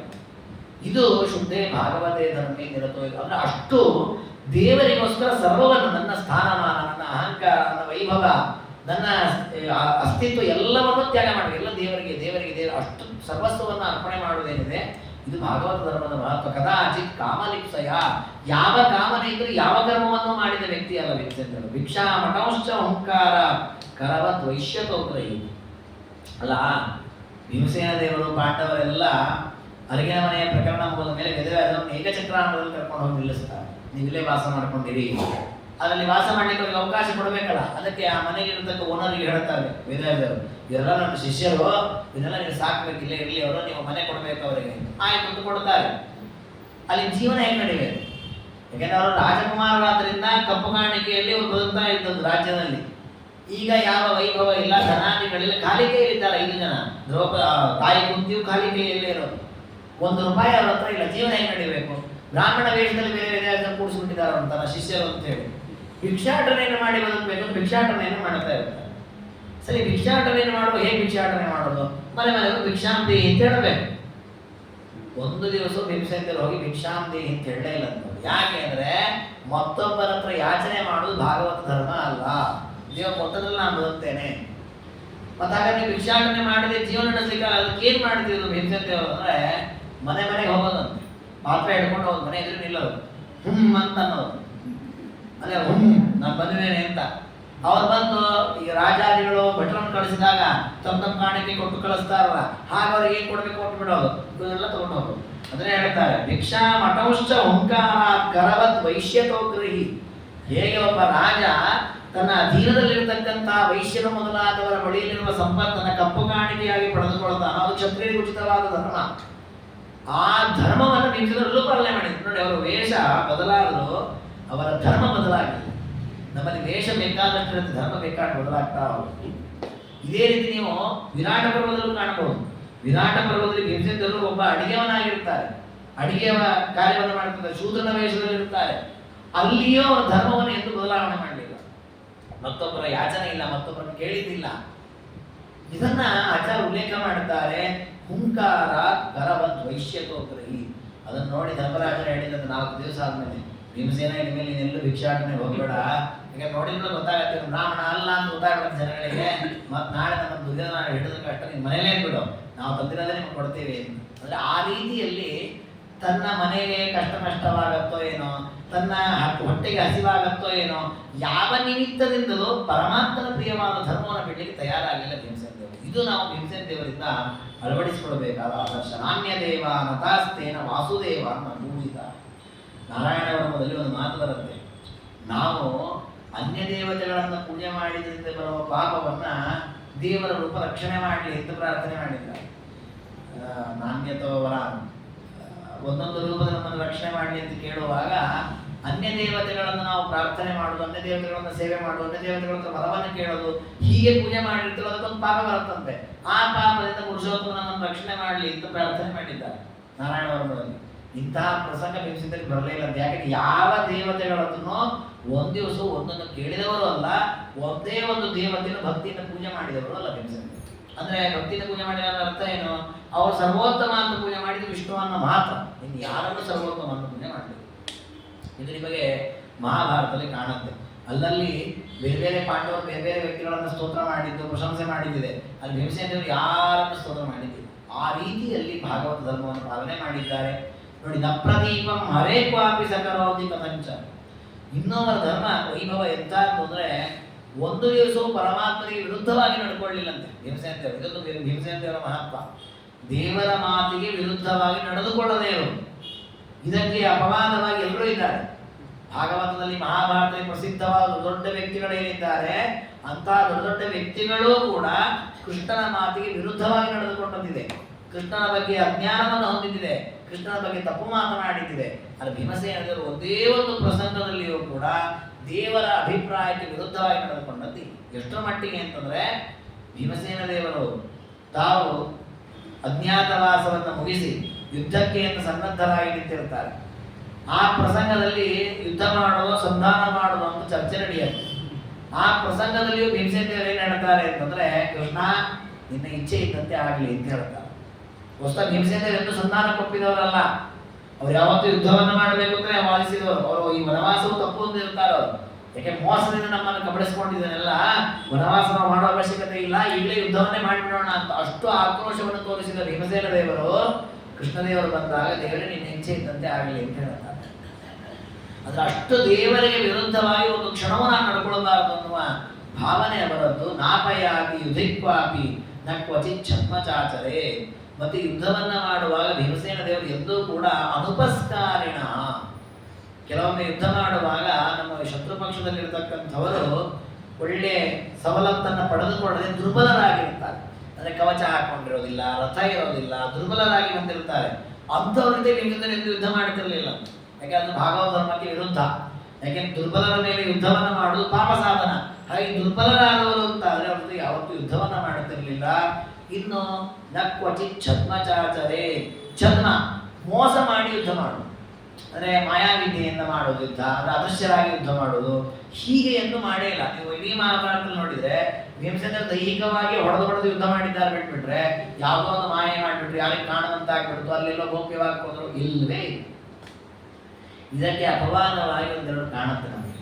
ಭೀಮಸೇನ ಮೋಸ ಮಾಡಿಲ್ಲ ಅಂತಂದ್ರು, ಈ ಗದಾ ಯುದ್ಧವನ್ನು ಮಾಡುವಾಗ ದುರ್ಯೋಧನನ ತೊಡೆ ಹೊಡೆದು ಬಿಟ್ರು, ಅದು ಮತ್ತೆ ಅಪರಾಧ ಆಗ್ಬಿಡುತ್ತಲ್ಲ ಅಂತ ಅನ್ಸುತ್ತೆ. ಅದಕ್ಕೂ ಆಚಾರ್ಯ ನಿರ್ಣಯವನ್ನು ಕೊಟ್ಟಿದ್ದಾರೆ. ನೀವು ಮಹಾಭಾರತವನ್ನು ಸೂಕ್ಷ್ಮವಾಗಿ ನೋಡಿ, ಭೀಮಸೇನ ತೊಡೆಗೆ ಹೊಡೆದೇ ಇಲ್ಲ. ಭೀಮಸೇನ ಹೊಡೆದಂತೆ ಎಲ್ಲಿಗೆ ಅಂತಂದ್ರೆ, ಮನುಷ್ಯ ಕುತ್ಕೊಳ್ಳುವ ಮೂಲಾಧಾರ ಅಂತ ಏನು ಭಾಗ ಇದೆ, ಅಂದ್ರೆ ಸೊಂಟದ ಮಧ್ಯಭಾಗ, ಆ ಭಾಗಕ್ಕೆ ಹೊಡೆದ್ರು. ವಸ್ತುಸ್ಥಿತಿಯಲ್ಲಿ ಗದಾಯುದ್ಧದಲ್ಲಿ ನಿಯಮ ಇರೋದೇನು ಅಂತಂದ್ರೆ, ಸೊಂಟದ ಮೇಲ್ಭಾಗದಲ್ಲಿ ಹೊಡಿಬೇಕು, ಕೆಳಗೆ ಹೊಡಿಬಾರದು ಅಂತ ನಿಯಮ ಇದೆ. ಭೀಮಸೇನ ದೇವರು ಮೇಲೆ ಹೊಡೆದ್ಬಿಟ್ರೆ ಪ್ರಶ್ನೆ ಬರ್ತಿರ್ಲಿಲ್ಲ, ಕೆಳಗೆ ಹೊಡೆದ್ರೆ ಅಧರ್ಮವೇ ಆಗ್ತದೆ. ಅವ್ರು ಮಧ್ಯದಲ್ಲಿ ಹೊಡೆದು ಬಿಟ್ರು, ಸೊಂಟದ ಭಾಗಕ್ಕೆ ಹೊಡೆದಂತೆ. ಯಾಕೆ ಹಾಗೆ ಮಾಡಿದ್ರು ಭೀಮಸೇನ ದೇವರು? ಇಷ್ಟು ಧರ್ಮವನ್ನು ಆಚರಣೆ ಮಾಡುವ ವ್ಯಕ್ತಿಗೆ ಒಂದು 2 ಇಂಚ್ ಮೇಲೆ ಹೊಡಿಲಿಕ್ಕೆ ಕಷ್ಟ ಇತ್ತಾ? ಈಗ ಒಂಚೂರು ಬೆಲೆ ಮೇಲೆ ಮಾಡಿ ಹೊಡೆದ್ಬಿಟ್ಟು ಹೋಗತ್ತೆ, ಬೇಕಂತಲೇ ಹೊಡೆದ್ರು. ಯಾಕೆ ಅಂದರೆ ದೇವರು ಒಂದು ನಿಯಮವನ್ನು ಮಾಡಿದ್ದಾನಂತೆ. ಏನು ಅಂದರೆ, ದುಷ್ಟರನ್ನ ಶಿಕ್ಷಣ ಮಾಡುವಾಗ, ದುಷ್ಟರಿಗೆ ಶಿಕ್ಷೆ ಕೊಡುವಾಗ ಅಧರ್ಮದಿಂದಲೇ ಶಿಕ್ಷೆ ಕೊಡಬೇಕಾಗ್ತದೆ. ನಿಕೃತ್ಯ ನಿಕೃತಿಮಹನ್ಯ, ನಮ್ಮೊಂದು ಮಾತಿದೆ, ಮುಳ್ಳನ್ನು ಮುಳ್ಳಿಂದ ತೆಗೆಯೋದು. ಹಾಗೆ ದುಷ್ಟರಿಗೆ ನ್ಯಾಯೋಪೇತವಾಗಿ ಶಿಕ್ಷೆ ಕೊಡಬಾರ್ದಂತೆ, ಅವ್ರಿಗೆ ಕೆಟ್ಟ ರೀತಿಯಲ್ಲೇ ಶಿಕ್ಷೆ ಕೊಡಬೇಕಂತೆ. ಅದಕ್ಕೆ ಭೀಮಸೇನ ದೇವರು ಮೇಲ್ನೋಟಕ್ಕೆ ಅಧರ್ಮ ಅಂತ ಕಾಣಬೇಕು, ಆದ್ರೆ ಅಧರ್ಮ ಆಗಬಾರದು. ಅದಕ್ಕೆ ಸೊಂಟದ ಭಾಗ ಕೊಡಕ್ಕೆ ಸೊಂಟದ ಮೇಲೂ ಆಗಬೇಕು. ಹಾಗಂತ ಪೂರ್ಣ ಮೇಲೊಡೆದು ಧರ್ಮ ಆಗಿಬಿಡುತ್ತೆ. ಧರ್ಮದಿಂದ ಕೊಲ್ಲಬಾರದಂತ ಅವರನ್ನು, ನೀಚರನ್ನ ಅಧರ್ಮದಿಂದಲೇ ಕೊಲ್ಲಬೇಕು ಅಂತ ಶಾಸ್ತ್ರ ಇದೆ. ಅದಕ್ಕೆ ಭೀಮಸೇನ ದೇವರು ಆ ರೀತಿ ಮಾಡಿದ್ದಾರೆ ವಿನ ಎದ್ದೂ ಕೂಡ ಶಾಸ್ತ್ರ ವಿರುದ್ಧವಾದ, ಧರ್ಮ ವಿರುದ್ಧವಾದ ನಡತೆಯನ್ನು ಭೀಮಸೇನ ಪಾಲನೆ ಮಾಡೇ ಇಲ್ಲ. ನಕರೋದಿ ಸ್ವಯಂ ನೈಷ ಪ್ರಿಯಮಪ್ಯಾಚರೇ. ಎಷ್ಟರ ಮಟ್ಟಿಗೆ ವಿಷ್ಣು ಭಕ್ತಿ ಭೀಮಸೇನ ದೇವರಿಗೆ ಅಂದ್ರೆ, ಆಚಾರ್ಯ ಹೇಳ್ತಾರೆ, ದುಷ್ಟನಾಗಿರತಕ್ಕ ದುರ್ಯೋಧನಾದಿಗಳ ಜೊತೆಗೆ ಒಂದು ದಿವಸ ಮೈತ್ರಿ ಭಾವ ಹೊಂದಿದಂತ. ಮಿತ್ರನಾಗಿ ದುರ್ಯೋಧನ, ಆಮೇಲೆ ಮಿತ್ರನಾಗಿ ಸಖನಾಗಿ ದ್ರೋಣ, ಒಂದು ದಿವಸ ಆ ಭಾವನೆ ಇರೇ ಇಲ್ಲ. ಅದು ಎಷ್ಟರ ಮಟ್ಟಿಗೆ ದ್ವೇಷವನ್ನು ಇಟ್ಕೊಂಡಿದ್ರು ದುರ್ಯೋಧನಾದಿಗಳ ಮೇಲೆ ಅಂತಂದ್ರೆ, ಅವರು ಸತ್ತಾಗ ಅವರ ಅಂತ್ಯ ಸಂಸ್ಕಾರಾದಿಗಳನ್ನ ಮಾಡಲಿಕ್ಕೆ ಧನ ಬೇಕು ಅಂತ ಕೇಳ್ತಾರೆ ಧೃತರಾಷ್ಟ್ರರು. ನನ್ನ ಮಕ್ಕಳ 3 ಜನದ ಅಂತ್ಯ ಸಂಸ್ಕಾರ ಮಾಡಬೇಕು, ಒಂದಿಷ್ಟು 50 ದುಡ್ಡು ಕೊಡಪ್ಪ ಅಂತ. ಭೀಮಸೇನ ಕೋಶಾಧಿಕಾರಿ, 1 ರೂಪಾಯಿ ಕೊಡೋದಿಲ್ಲ ಅಂತ ಹೇಳ್ತಾರೆ. 1 ರೂಪಾಯಿ ಬಿಡಿ ಕಾಸು ಕೊಡಲ್ಲ. ಧರ್ಮರಾಜಪ್ಪನಾಗೆಲ್ಲ ಮಾಡಬಾರ್ದು ಭೀಮಸೇನ, ಪಾಪ ನಮ್ಮ ದೊಡ್ಡಪ್ಪ, ನಮ್ಮ ಅಣ್ಣ ತಮ್ಮಂದ್ರೆ ಸತ್ತೋಗಿರೋದು, ಅವ್ರಿಗೆ ಪಾಪ ಸಂಸ್ಕಾರ ಮಾಡಬೇಕು.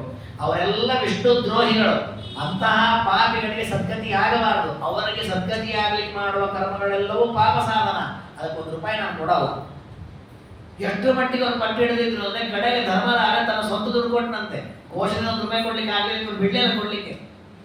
ಇದು ಭಾಗವತ ಧರ್ಮ. ಅಂದ್ರೆ ಇದು ಮಾರಣಾಂತಿಕವಾಗಿ ದ್ವೇಷ ಬೆಳೆಸೋದಲ್ಲ, ಈ ದುರ್ಯೋಧನ ಮೇಲೆ ದ್ವೇಷ ಅಲ್ಲ, ವಿಷ್ಣು ದ್ರೋಹಿ ಅಂತವ್ರ ಮೇಲೆ ದ್ವೇಷ ಇರೋದು. ಯಾಕೆಂದ್ರೆ ಕೃಷ್ಣನನ್ನೇ ಜೂಜಲ್ಲಿ ಪಣಕ್ಕಿಡುವಂತ, ಕೃಷ್ಣನನ್ನೇ ಕಟ್ಟಿ ಹಾಕ್ತೇನೆ ಅಂತ ಹೊರಟು, ಇದಕ್ಕಿಂತ ಮಹಾಪರಾಧ ಇನ್ನೇನಿದೆ? ಇಂತಹ ವಿಷ್ಣು ದ್ರೋಹಿ ಅಂತ್ಯ ಸಂಸ್ಕಾರ ಮಾಡಿ ಸ್ವರ್ಗಕ್ಕೆ ಕಳಿಸ್ಬೇಕಾದ ಮಹಾಪಾಪ. ನಾವು ಹೇಳ್ತೇವಲ್ಲ, ಹಾವಿಗೆ ಹಾಲು ಹಾಕಿದ್ರು ವಿಷವನ್ನೇ ಕಕ್ಕತ್ತದು ಅಂತ.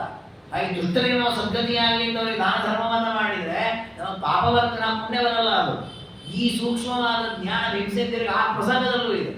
ಹೊಸ ಧೃತರಾಷ್ಟ್ರನಿಗೆ ಪ್ರತಿನಿತ್ಯದಲ್ಲಿ ನಮಸ್ಕಾರ ಮಾಡ್ತಾ ಇದ್ರಂತೆ ಭೀಮಸೇನ. ಆ ಧೃತರಾಷ್ಟ್ರನ ಎದುರಿಗೆ ಈ ವಿಷಯದಲ್ಲಿ ಮಾತ್ರ ಸ್ಪಷ್ಟವಾಗಿ ವಿರೋಧ ಮಾಡಿದ್ದಾರೆ. ನಕರೋತಿ ಸ್ವಯಂ ನೈಷಾಂ ಪ್ರಿಯಮಪ್ಯಾಚರೇ ಕ್ವಚಿತ್. ಒಂದು ದಿವಸವೂ ಅಂತ ಕಲಿ ಮೊದಲಾದ ದುರ್ಯೋಧನಾದಿಗಳಿಗೆ ಪ್ರಿಯವಾಗುವ ಕಾರ್ಯವನ್ನ ಎಂದೂ ಮಾಡಿಲ್ಲ. ನೋಡಿ, ದೇವರಿಗೆ ಬೇಸರವಾಗುವ, ದೇವರ ವಿರೋಧಿಯಾದ ಕೆಲಸವನ್ನು ಮಾಡಬಾರದು. ದೇವರ ವಿರೋಧವನ್ನ ಮಾಡುವವರಿಗೆ ಪ್ರಿಯವಾಗುವ ಕೆಲಸವನ್ನು ಮಾಡಬಾರದು. ದೇವರನ್ನು ದ್ರೋಹ ಮಾಡುದು, ದೇವರ ದ್ವೇಷಗಳಿರ್ತಾರೆ, ಪಾಪಿಗಳು, ರಾಕ್ಷಸರು, ಅಂಥವರನ್ನ ಸೇವೆ ಮಾಡುದು, ಅಂಥವರಿಗೆ ಅನುಕೂಲವಾಗುವುದು, ಅವರಿಗೆ ಪ್ರಿಯವಾದನ್ನು ಮಾಡುದು, ಇದು ಕೂಡ ಪಾಪ ಸಾಧನ ಅಂತೇಳಿ. ಸಾಖ್ಯಂ ನಾವೈಷ್ಣವೈಶ್ಚಕ್ರೆ ಪ್ರದೀಪಂ ವೈಷ್ಣವೇನ. ಎರಡೂ ನೋಡಿ, ಎರಡೂ ಅದ್ಭುತವಾದ ಗುಣ ಭೀಮಸೇನ ದೇವರದ್ದು. ಎಂದೂ ಕೂಡ ಅವೈಷ್ಣವರೊಟ್ಟಿಗೆ ಮೈತ್ರಿಯನ್ನು ಮಾಡಿಕೊಳ್ಳೇ ಇಲ್ಲ, ರಾಜಿ ಅಂತಿಲ್ಲವೇ ಇಲ್ಲ. ಅಂದ್ರೆ ವಿಷ್ಣು ದ್ರೋಹಿಗಳು, ಅಯ್ಯೋ ಪಾಪ ಹೋಗ್ಲಿ ಬಿಡೋದು, ಅವ್ರ ಬಗ್ಗೆ ಆ ಭಾವನೆ ಇಲ್ಲೇ ಇಲ್ಲ ಭೀಮಸೇನ ದೇವರಿಗೆ. ಅದೇ ವಿಷ್ಣು ಭಕ್ತರಿದ್ರೆ ಅವ್ರ ಮೇಲೆ ಎಂದೂ ಕೂಡ ಕೋಪ ಮಾಡಿಕೊಂಡು ನಿಲ್ಲವೇ ಇಲ್ಲ. ವಿಷ್ಣು ಭಕ್ತರು ಯಾರೇ ಆಗಿರಲಿ ಅವರ ಹತ್ರ ಪ್ರೀತಿಯಿಂದಲೇ ವರ್ತಿಸುವಂತಹ ಸ್ವಭಾವ. ಇದು ನಾವು ಮಹಾಭಾರತದಲ್ಲೇ ಕಾಣ್ತೇವೆ. ಒಬ್ಬ ಬ್ರಾಹ್ಮಣ ಬರ್ತಾನೆ ರಾತ್ರಿ ಕಾಲದಲ್ಲಿ. ಮಹಾಭಾರತದಲ್ಲಿ ಇದೇ ಕಥೆ. ರಾತ್ರಿ ಬಂದು ನನಗೆ ನಾಳೆ ಮಗನಿಗೆ ಉಪನಯನ ಮಾಡಬೇಕು, ದುಡ್ಡಿಲ್ಲ, ಹೊಂದಿಸ್ಕೊಳ್ಳಿಕ್ಕೆ ಆಗಲ್ಲ, ದುಡ್ಡು ಬೇಕು ಅಂತ. ಧರ್ಮರಾಜ ಬೆಳಿಗ್ಗೆ ಬಾ ದಾನ ಕೊಡ್ತೇನೆ ಅಂತ ಹೇಳ್ತಾನೆ. ಭೀಮಸೇಂದ್ರ ಮನೆಗೆ ಹೋಗ್ತಾನೆ. ಭೀಮಸೇಂದ್ರ ಹೇಳ್ತಾನೆ, ನಾಳೆ ಉಪನಯನ ಮಾಡೋದು ದುಡ್ಡಿಲ್ಲ, ದುಡ್ಡು ಬೇಕು ಅಂತ. ತಮ್ಮ ಕೈಲಿರೋ ಬಂಗಾರಗಳಿಗೆ ತಂದು ಕೊಡ್ತಾರೆ. ಅಷ್ಟು ದಾನ ಧರ್ಮ ಬುದ್ಧಿ ಇರತಕ್ಕ ವ್ಯಕ್ತಿ ತನ್ನ ಸ್ವಂತ ತಮ್ಮಂದ್ರವರೆಲ್ಲ ದುರ್ಯೋಧನಾದಿಗಳು ಅವನ ಒಂದು ಅಂತ್ಯ ಸಂಸ್ಕಾರಕ್ಕೆ ಒಂದು 50 ಕೊಡ್ಲಿಕ್ಕೆ, ಅದೇ ತನ್ನ ಸ್ವಂತ ದುಡ್ಡು ಕೊಡೋದು ಬೇಡ, ಕೋಶದಲ್ಲಿರೋ ದುಡ್ಡು. ಧೃತರಾಷ್ಟ್ರ ರಾಜ್ಯಭಾರ ಮಾಡಿದ್ದ ಮಾಜಿ ರಾಜ ಅವನಿಗೆ ಅಷ್ಟೇ. ಹಾಗೆ ಅವನಿಗೆ ಅಷ್ಟು ದುಡ್ಡು ಕೊಡ್ಲಿಕ್ಕಾಗಲ್ವಾ? ಭೀಮಸೇಂದ್ರ ಅಂತಾರೆ, ಅಧರ್ಮವನ್ನ ಮಾಡಿದ ಪಾಪಿಗಳ ಸಂಸ್ಕಾರಕ್ಕೆ, ಅವರ ಉದ್ಧಾರಕ್ಕೆ ಅಂತ 1 ರೂಪಾಯಿ ಖರ್ಚು ಮಾಡಿದ್ರು ರಾಜ್ಯದ ಪ್ರಜೆಗಳಿಗೆಲ್ಲ ಪಾಪ ಬರುತ್ತೆ. ಆ ಪಾಪಕ್ಕೆ ನಾನು ಕಾರಣನಾಗ್ತೀನಿ, 1 ರೂಪಾಯಿ ನಾನು ಕೊಡಲ್ಲ. ನೋಡಿ, ನಮ್ಮ ದುಡ್ಡು ಇವತ್ತು ಎಷ್ಟು ಪಾಪಕ್ಕೆ ವಿನಿಯೋಗ ಆಗ್ತಾ ಇದೆ. ನಾವು ಕರ ಅಂತ ಕಟ್ತಾ ಇದ್ದೇವೆ ಟ್ಯಾಕ್ಸ್ ಅಂತ, ಆ ದುಡ್ಡನ್ನೆಲ್ಲ ಎಲ್ಲ ಕೆಟ್ಟದಕ್ಕೆ ವಿನಿಯೋಗ ಮಾಡ್ತಾರೆ. ಅಷ್ಟು ಪಾಪ ನಾವು ಬಂದು ಕಟ್ತಾ ಇದೆ. ಅದಕ್ಕೆ ನಮ್ಮ ಬುದ್ಧಿ ಒಳ್ಳೇದಿಲ್ಲೇ ಇಲ್ಲ. ನಮ್ಮ ಬುದ್ಧಿ ಯಾಕೆ ಕೆಟ್ಟದಾಗ್ತಾ ಇದೆ, ಯಾಕೆ ನಾವು ಕೆಟ್ಟ ಆಲೋಚನೆ ಮಾಡ್ತೀವಿ, ಯಾಕೆ ನಮಗೆ ಏಳಿಗೆ ಆಗ್ತಾ ಇಲ್ಲ ಅಂದ್ರೆ ನಮ್ಮ ಧನ ದುರ್ವಿನಿಯೋಗವಾಗ್ತಾ ಇದೆ. ನೋಡಿ, ಭೀಮಸೇಂದ್ರ ಅವತ್ತೇ ಈ ಪಾಠ ಹೇಳಿಬಿಟ್ರು, ದುರ್ವಿನಿಯೋಗ ಆಗಬಾರ್ದು ಧನ. 1 ರೂಪಾಯಿ ಕೆಟ್ಟ ಕಾರ್ಯಕ್ಕೆ ವಿನಿಯೋಗ ಆಗ್ತದೆ. ಅದಕ್ಕೆ ಧರ್ಮಶಾಸ್ತ್ರ ಹೇಳುತ್ತೆ, ಸರ್ವೇಷಾಮೇವ ಶೌಚಾನ ಅರ್ಧ ಶೌಚಂ ಪರಂ ಸ್ಮೃತಂ.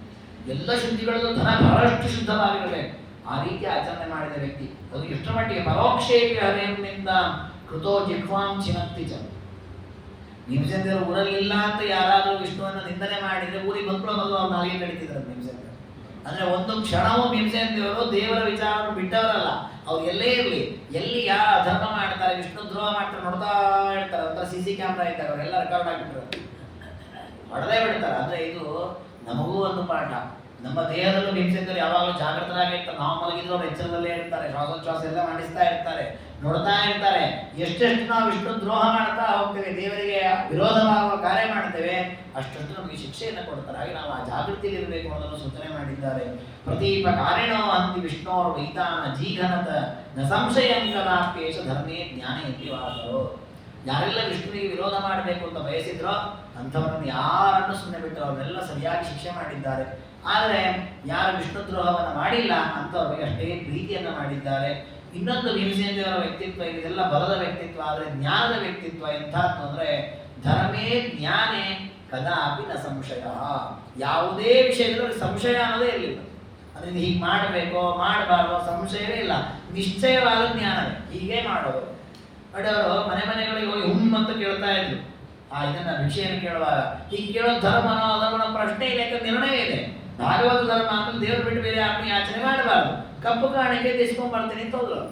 ಅಂದ್ರೆ ನಮಗೆ ಕೆಲವೊಮ್ಮೆ ನಾವೇ ನಿರ್ಣಯ ತಗೊಳ್ತೇವೆ, ನಮಗೆ ಒಳಗೊಂದು ಸಂದೇಹ ಇರುತ್ತೆ. ಈ ಸರಿನೋ ತಪ್ಪೋ, ಈ ಮಾಡಿದ್ರೆ ಪುಣ್ಯ ಬರುತ್ತೋ ಪಾಪ ಬರುತ್ತೋ, ಏನೋ ಮಾಡಿದೀವಿ ಕಡಿಗೆ ಬಾಯಿನೋ ಅಂದ್ಬಿಡ್ತೇವೆ. ಏನೋ ಮಾಡಿದೀವಿ, ಹೇಳಿದ್ದಾರೆ ಮಾಡಿದೀವಿ, ಇದು ಪುಣ್ಯ ಬರುತ್ತೋ ಪಾಪ ಬರುತ್ತೋ ಗೊತ್ತಿಲ್ಲ, ದೇವರೇ ಏನೋ ಅನುಗ್ರಹ ಮಾಡಿ ಅದು ಅಂದ್ಬಿಡ್ತೇವೆ. ಅಲ್ಲಿ ಭೀಮಸೇನರಿಗೆ ಎಂದೂ ಧರ್ಮದ ವಿಷಯದಲ್ಲಿ, ಜ್ಞಾನದ ವಿಷಯದಲ್ಲಿ ಅಜ್ಞಾನ ಬಂದದಿಲ್ಲ. ನೋಡಿ, ಉದ್ಧವರು ಬಹಳ ದೊಡ್ಡ ಜ್ಞಾನಿ, ದೇವರವರಿಗೆ ಉಪದೇಶ ಮಾಡಿದ್ದಿದೆ ಭಾಗವತದಲ್ಲಿ. ಅರ್ಜುನರು ಬಹಳ ದೊಡ್ಡ ಜ್ಞಾನಿ, ಇಂದ್ರದೇವರ ಅವತಾರ, ಅವರಿಗೆ ದೇವರು ಉಪದೇಶ ಮಾಡಿದ್ದೆ. ಧರ್ಮರಾಜ ಭಾರಿ ದೊಡ್ಡ ಜ್ಞಾನಿ, ಯಮದೇವರ ಅವತಾರ, ಅವರಿಗೆ ಪರಮಾತ್ಮ ಉಪದೇಶ ಮಾಡಿದ್ದೆ. ಇಡೀ ಮಹಾಭಾರತ ಭಾಗವತದಲ್ಲಿ ಭೀಮಸೇನ ದೇವರಿಗೆ ಪರಮಾತ್ಮ ಉಪದೇಶ ಮಾಡಿದ ಒಂದು ಪ್ರಸಂಗ ತೋರಿಸ್ತೀನಿ. ಸಂದೇಹವೇ ಇಲ್ಲ, ಯಾವ ವಿಷಯದಲ್ಲಿ ಅಜ್ಞಾನ ಇಲ್ಲ, ಶುದ್ಧವಾದ ತತ್ವಜ್ಞಾನ. ಹಾಗೆ ಅವ್ರು ಎಂದೂ ಯಾರಾದ್ರೂ ನನಗೆ ಈ ಪ್ರಶ್ನೆ ಇದೆ ಉತ್ತರ ಕೊಟ್ಟಿದ್ದು ಕೇಳೇ ಇಲ್ಲ. ನೋಡಿ, ಅಷ್ಟು ಜನ ದುಷ್ಟರನ್ನು ಕೊಂದಲ್ಲ ದುರ್ಯೋಧನಾದಿಗಳನ್ನ, ಮರುಕ್ಷಣ ಅವ್ರ ಯುದ್ಧದಲ್ಲಿ ಸಂಹಾರ ಮಾಡಿರ್ತಕ್ಕಂತಹ ಬೇರೆ ಬೇರೆ ವ್ಯಕ್ತಿಗಳು, ಕರ್ಣ ಇರಬಹುದು ಅಥವಾ ಭೀಷ್ಮಾದಿಗಳಿರಬಹುದು, ಅವರೆಲ್ಲರ ಸಂಸ್ಕಾರಕ್ಕೆ ತಾವೇ ಹೋಗ್ತಾರೆ, ತಾವೇ ತಮ್ಮ ಕೈಲಾದೆಲ್ಲ ಸಹಾಯ ಮಾಡ್ತಾರೆ, ಅವರೆಲ್ಲ ತರ್ಪಣಾದಿಗಳನ್ನು ಕೊಡ್ತಾರೆ. ಅದೇ ದುರ್ಯೋಧನಾದಿಗಳ ವಿಷಯದಲ್ಲಿ ಒಂದು ಅಕ್ಷರ ಸಹಾಯ ಮಾಡಲ್ಲ, ಮರುದಿನ ತಾನೇ ರಾಜ್ಯದಲ್ಲಿ ರಾಜ್ಯಭಾರವನ್ನು ಮಾಡ್ತಾರೆ. ಅಂದ್ರೆ ಅವರಿಗೆಲ್ಲೂ ಕೂಡ ದೇವರ ಆದೇಶದಂತೆ ನಾವು ನಡಿಬೇಕು ಅನ್ನೋ ಒಂದು ಎಚ್ಚರಿಕೆ ಬಿಟ್ಬಿಟ್ರೆ ಅಭಿಮಾನ, ಪ್ರೀತಿ, ನನ್ನವರು ಮತ್ತವರು ಯಾವ ಭಾವನೆಗಳು. ಇದು ವಿಷ್ಣು ಭಕ್ತರಾಗಿ ಭಾಗವತರು ಅಳವಡಿಸ್ಕೊಳ್ಬೇಕಲ್ಲ. ಹಾಗಾಗಿ ನ ಸಂಶಯ ಕದಾಪೇಶ, ನಮಗೆ ಹಾಗಾಗಲ್ಲ. ನಮ್ಮ ಮನಸ್ಸು ವೀಕ್ ಆಗಿಬಿಡುತ್ತೆ, ಯಾರನ್ನು ಕಳ್ಕೊಂಡ್ರೆ ವೀಕ್ ಆಗತ್ತೆ, ಯಾರನ್ನು ಅಂದ್ರೆ ವೀಕ್ ಆಗತ್ತೆ. ಹೀಗೆ ನಮ್ಮ ಮನಸ್ಸು ದುರ್ಬಲ, ಅಷ್ಟೇ ಪ್ರಬಲವಾಗಿದ್ದಂಥವರು ಭೀಮಸೇನ ದೇವರು. ವಿದ್ಯೋಪಜೀವನಂನೈವ ಚಕಾರ ಆಪತ್ಯ ಬಿಕ್ಕೋಚಿತ್. ಎಂತಹ ಆಪತ್ತು ಬಂದರೂ ಕೂಡ ವಿದ್ಯೆಯನ್ನು ಉಪಜೀವನವನ್ನಾಗಿ ಬಳಸ್ತಿಲ್ಲ. ಅಂದ್ರೆ ವಿದ್ಯೆ ಅನ್ನೋದು ನಮ್ಮ ಜೀವನೋಪಾಯಕ್ಕಾಗಬಾರದು. ವಿದ್ಯೆಯನ್ನ ದೇವರು ನಮಗೆ ಕೊಟ್ಟಂತಹ ವಿದ್ಯೆಯನ್ನು 4 ಜನಕ್ಕೆ ಅದನ್ನು ದಾನ ಮಾಡೋಣ, ಹಂಚೋಣ. ಆದ್ರೆ ಯಾಕೆ ಹಂಚಬೇಕು? 4 ಜನಕ್ಕೆ ತತ್ವಜ್ಞಾನ ಬರಲಿ, ಅವರು ಒಳ್ಳೆ ಮಾರ್ಗದಲ್ಲಿ ಸಾಗಲಿ ಅನ್ನೋದು ಅಷ್ಟೇ ಉದ್ದೇಶ ಆಗಬೇಕೇ ವಿನ ನಾವಿದನ್ನು ಹಂಚೋದಕ್ಕೆ ನಮಗೆ ಲೋಕದಲ್ಲಿ ಪ್ರಸಿದ್ಧಿ ಬರುತ್ತೆ ಅಥವಾ ನಮ್ಮ ಜೀವನದಲ್ಲಿ ಏಳಿಗೆ ಆಗತ್ತೆ, ಧನಾದಿಗಳ ಪ್ರಾಪ್ತಿ ಆಗತ್ತೆ, ಈ ಉದ್ದೇಶ ಇದ್ರೆ ನಮ್ಮ ವಿದ್ಯಾದಾನಾದಿಗಳೆಲ್ಲವೂ ಕೂಡ ಕಾಮ್ಯವಾಗತ್ತೆ, ಅದು ನಿಷ್ಕಾಮ ಕರ್ಮ ಆಗಲ್ಲ. ನಾವು ಎಷ್ಟೋ ಬಾರಿ ನಾವು ಹೇಳ್ತೇವೆ, ಏನ್ರಿ ಆಚಾರ್ಯರು ಎಷ್ಟು ನಿರಂತರ ಪಾಠ ಪ್ರವಚನ ಮಾಡ್ತಾ ಇರ್ತಾರೆ, ನಮ್ದು ವಿದ್ಯೋಪಜೀವನ, ನಾವು ಪಾಠ ಪ್ರವಚನ ಮಾಡ್ತಾ ಇರೋದೇ ಜೀವನ ಅಂತ ಮಾಡ್ಕೊಂಡಿದ್ದೇವೆ. ಅಂದ್ರೆ ನಮ್ಮ ಜೀವನವನ್ನ ಪಾಠ ಪ್ರವಚನದ ಮೂಲಕ ನಾವು ಬದುಕ್ತಾ ಇದ್ದೇವೆ ಅಂತ ಅರ್ಥ. ಇದು ದೊಡ್ಡ ಸಾಧನೆ ನಾವು ಅನ್ಕೊಂಡ್ಬಿಡಿ, ಸಾಧನೆ ಅಲ್ಲ ಅದು. ಹಾಗೆ ಬದುಕಬಾರ್ದು. ಮತ್ತೆ ಹೇಗೆ ಬದುಕಬೇಕು? ದೇವರ ವಿಷಯಗಳನ್ನ ಚಿಂತನೆ ಮಾಡ್ತಾ ಯಾರು ಕೇಳಿದವ್ರಿಗೆ ಉಪದೇಶ ಮಾಡ್ಬೇಕು. ನೋಡ್ರಪ್ಪ ಹೀಗಿದೆ ತಿಳ್ಕೊಳ್ಳಿ ಅಷ್ಟೇ.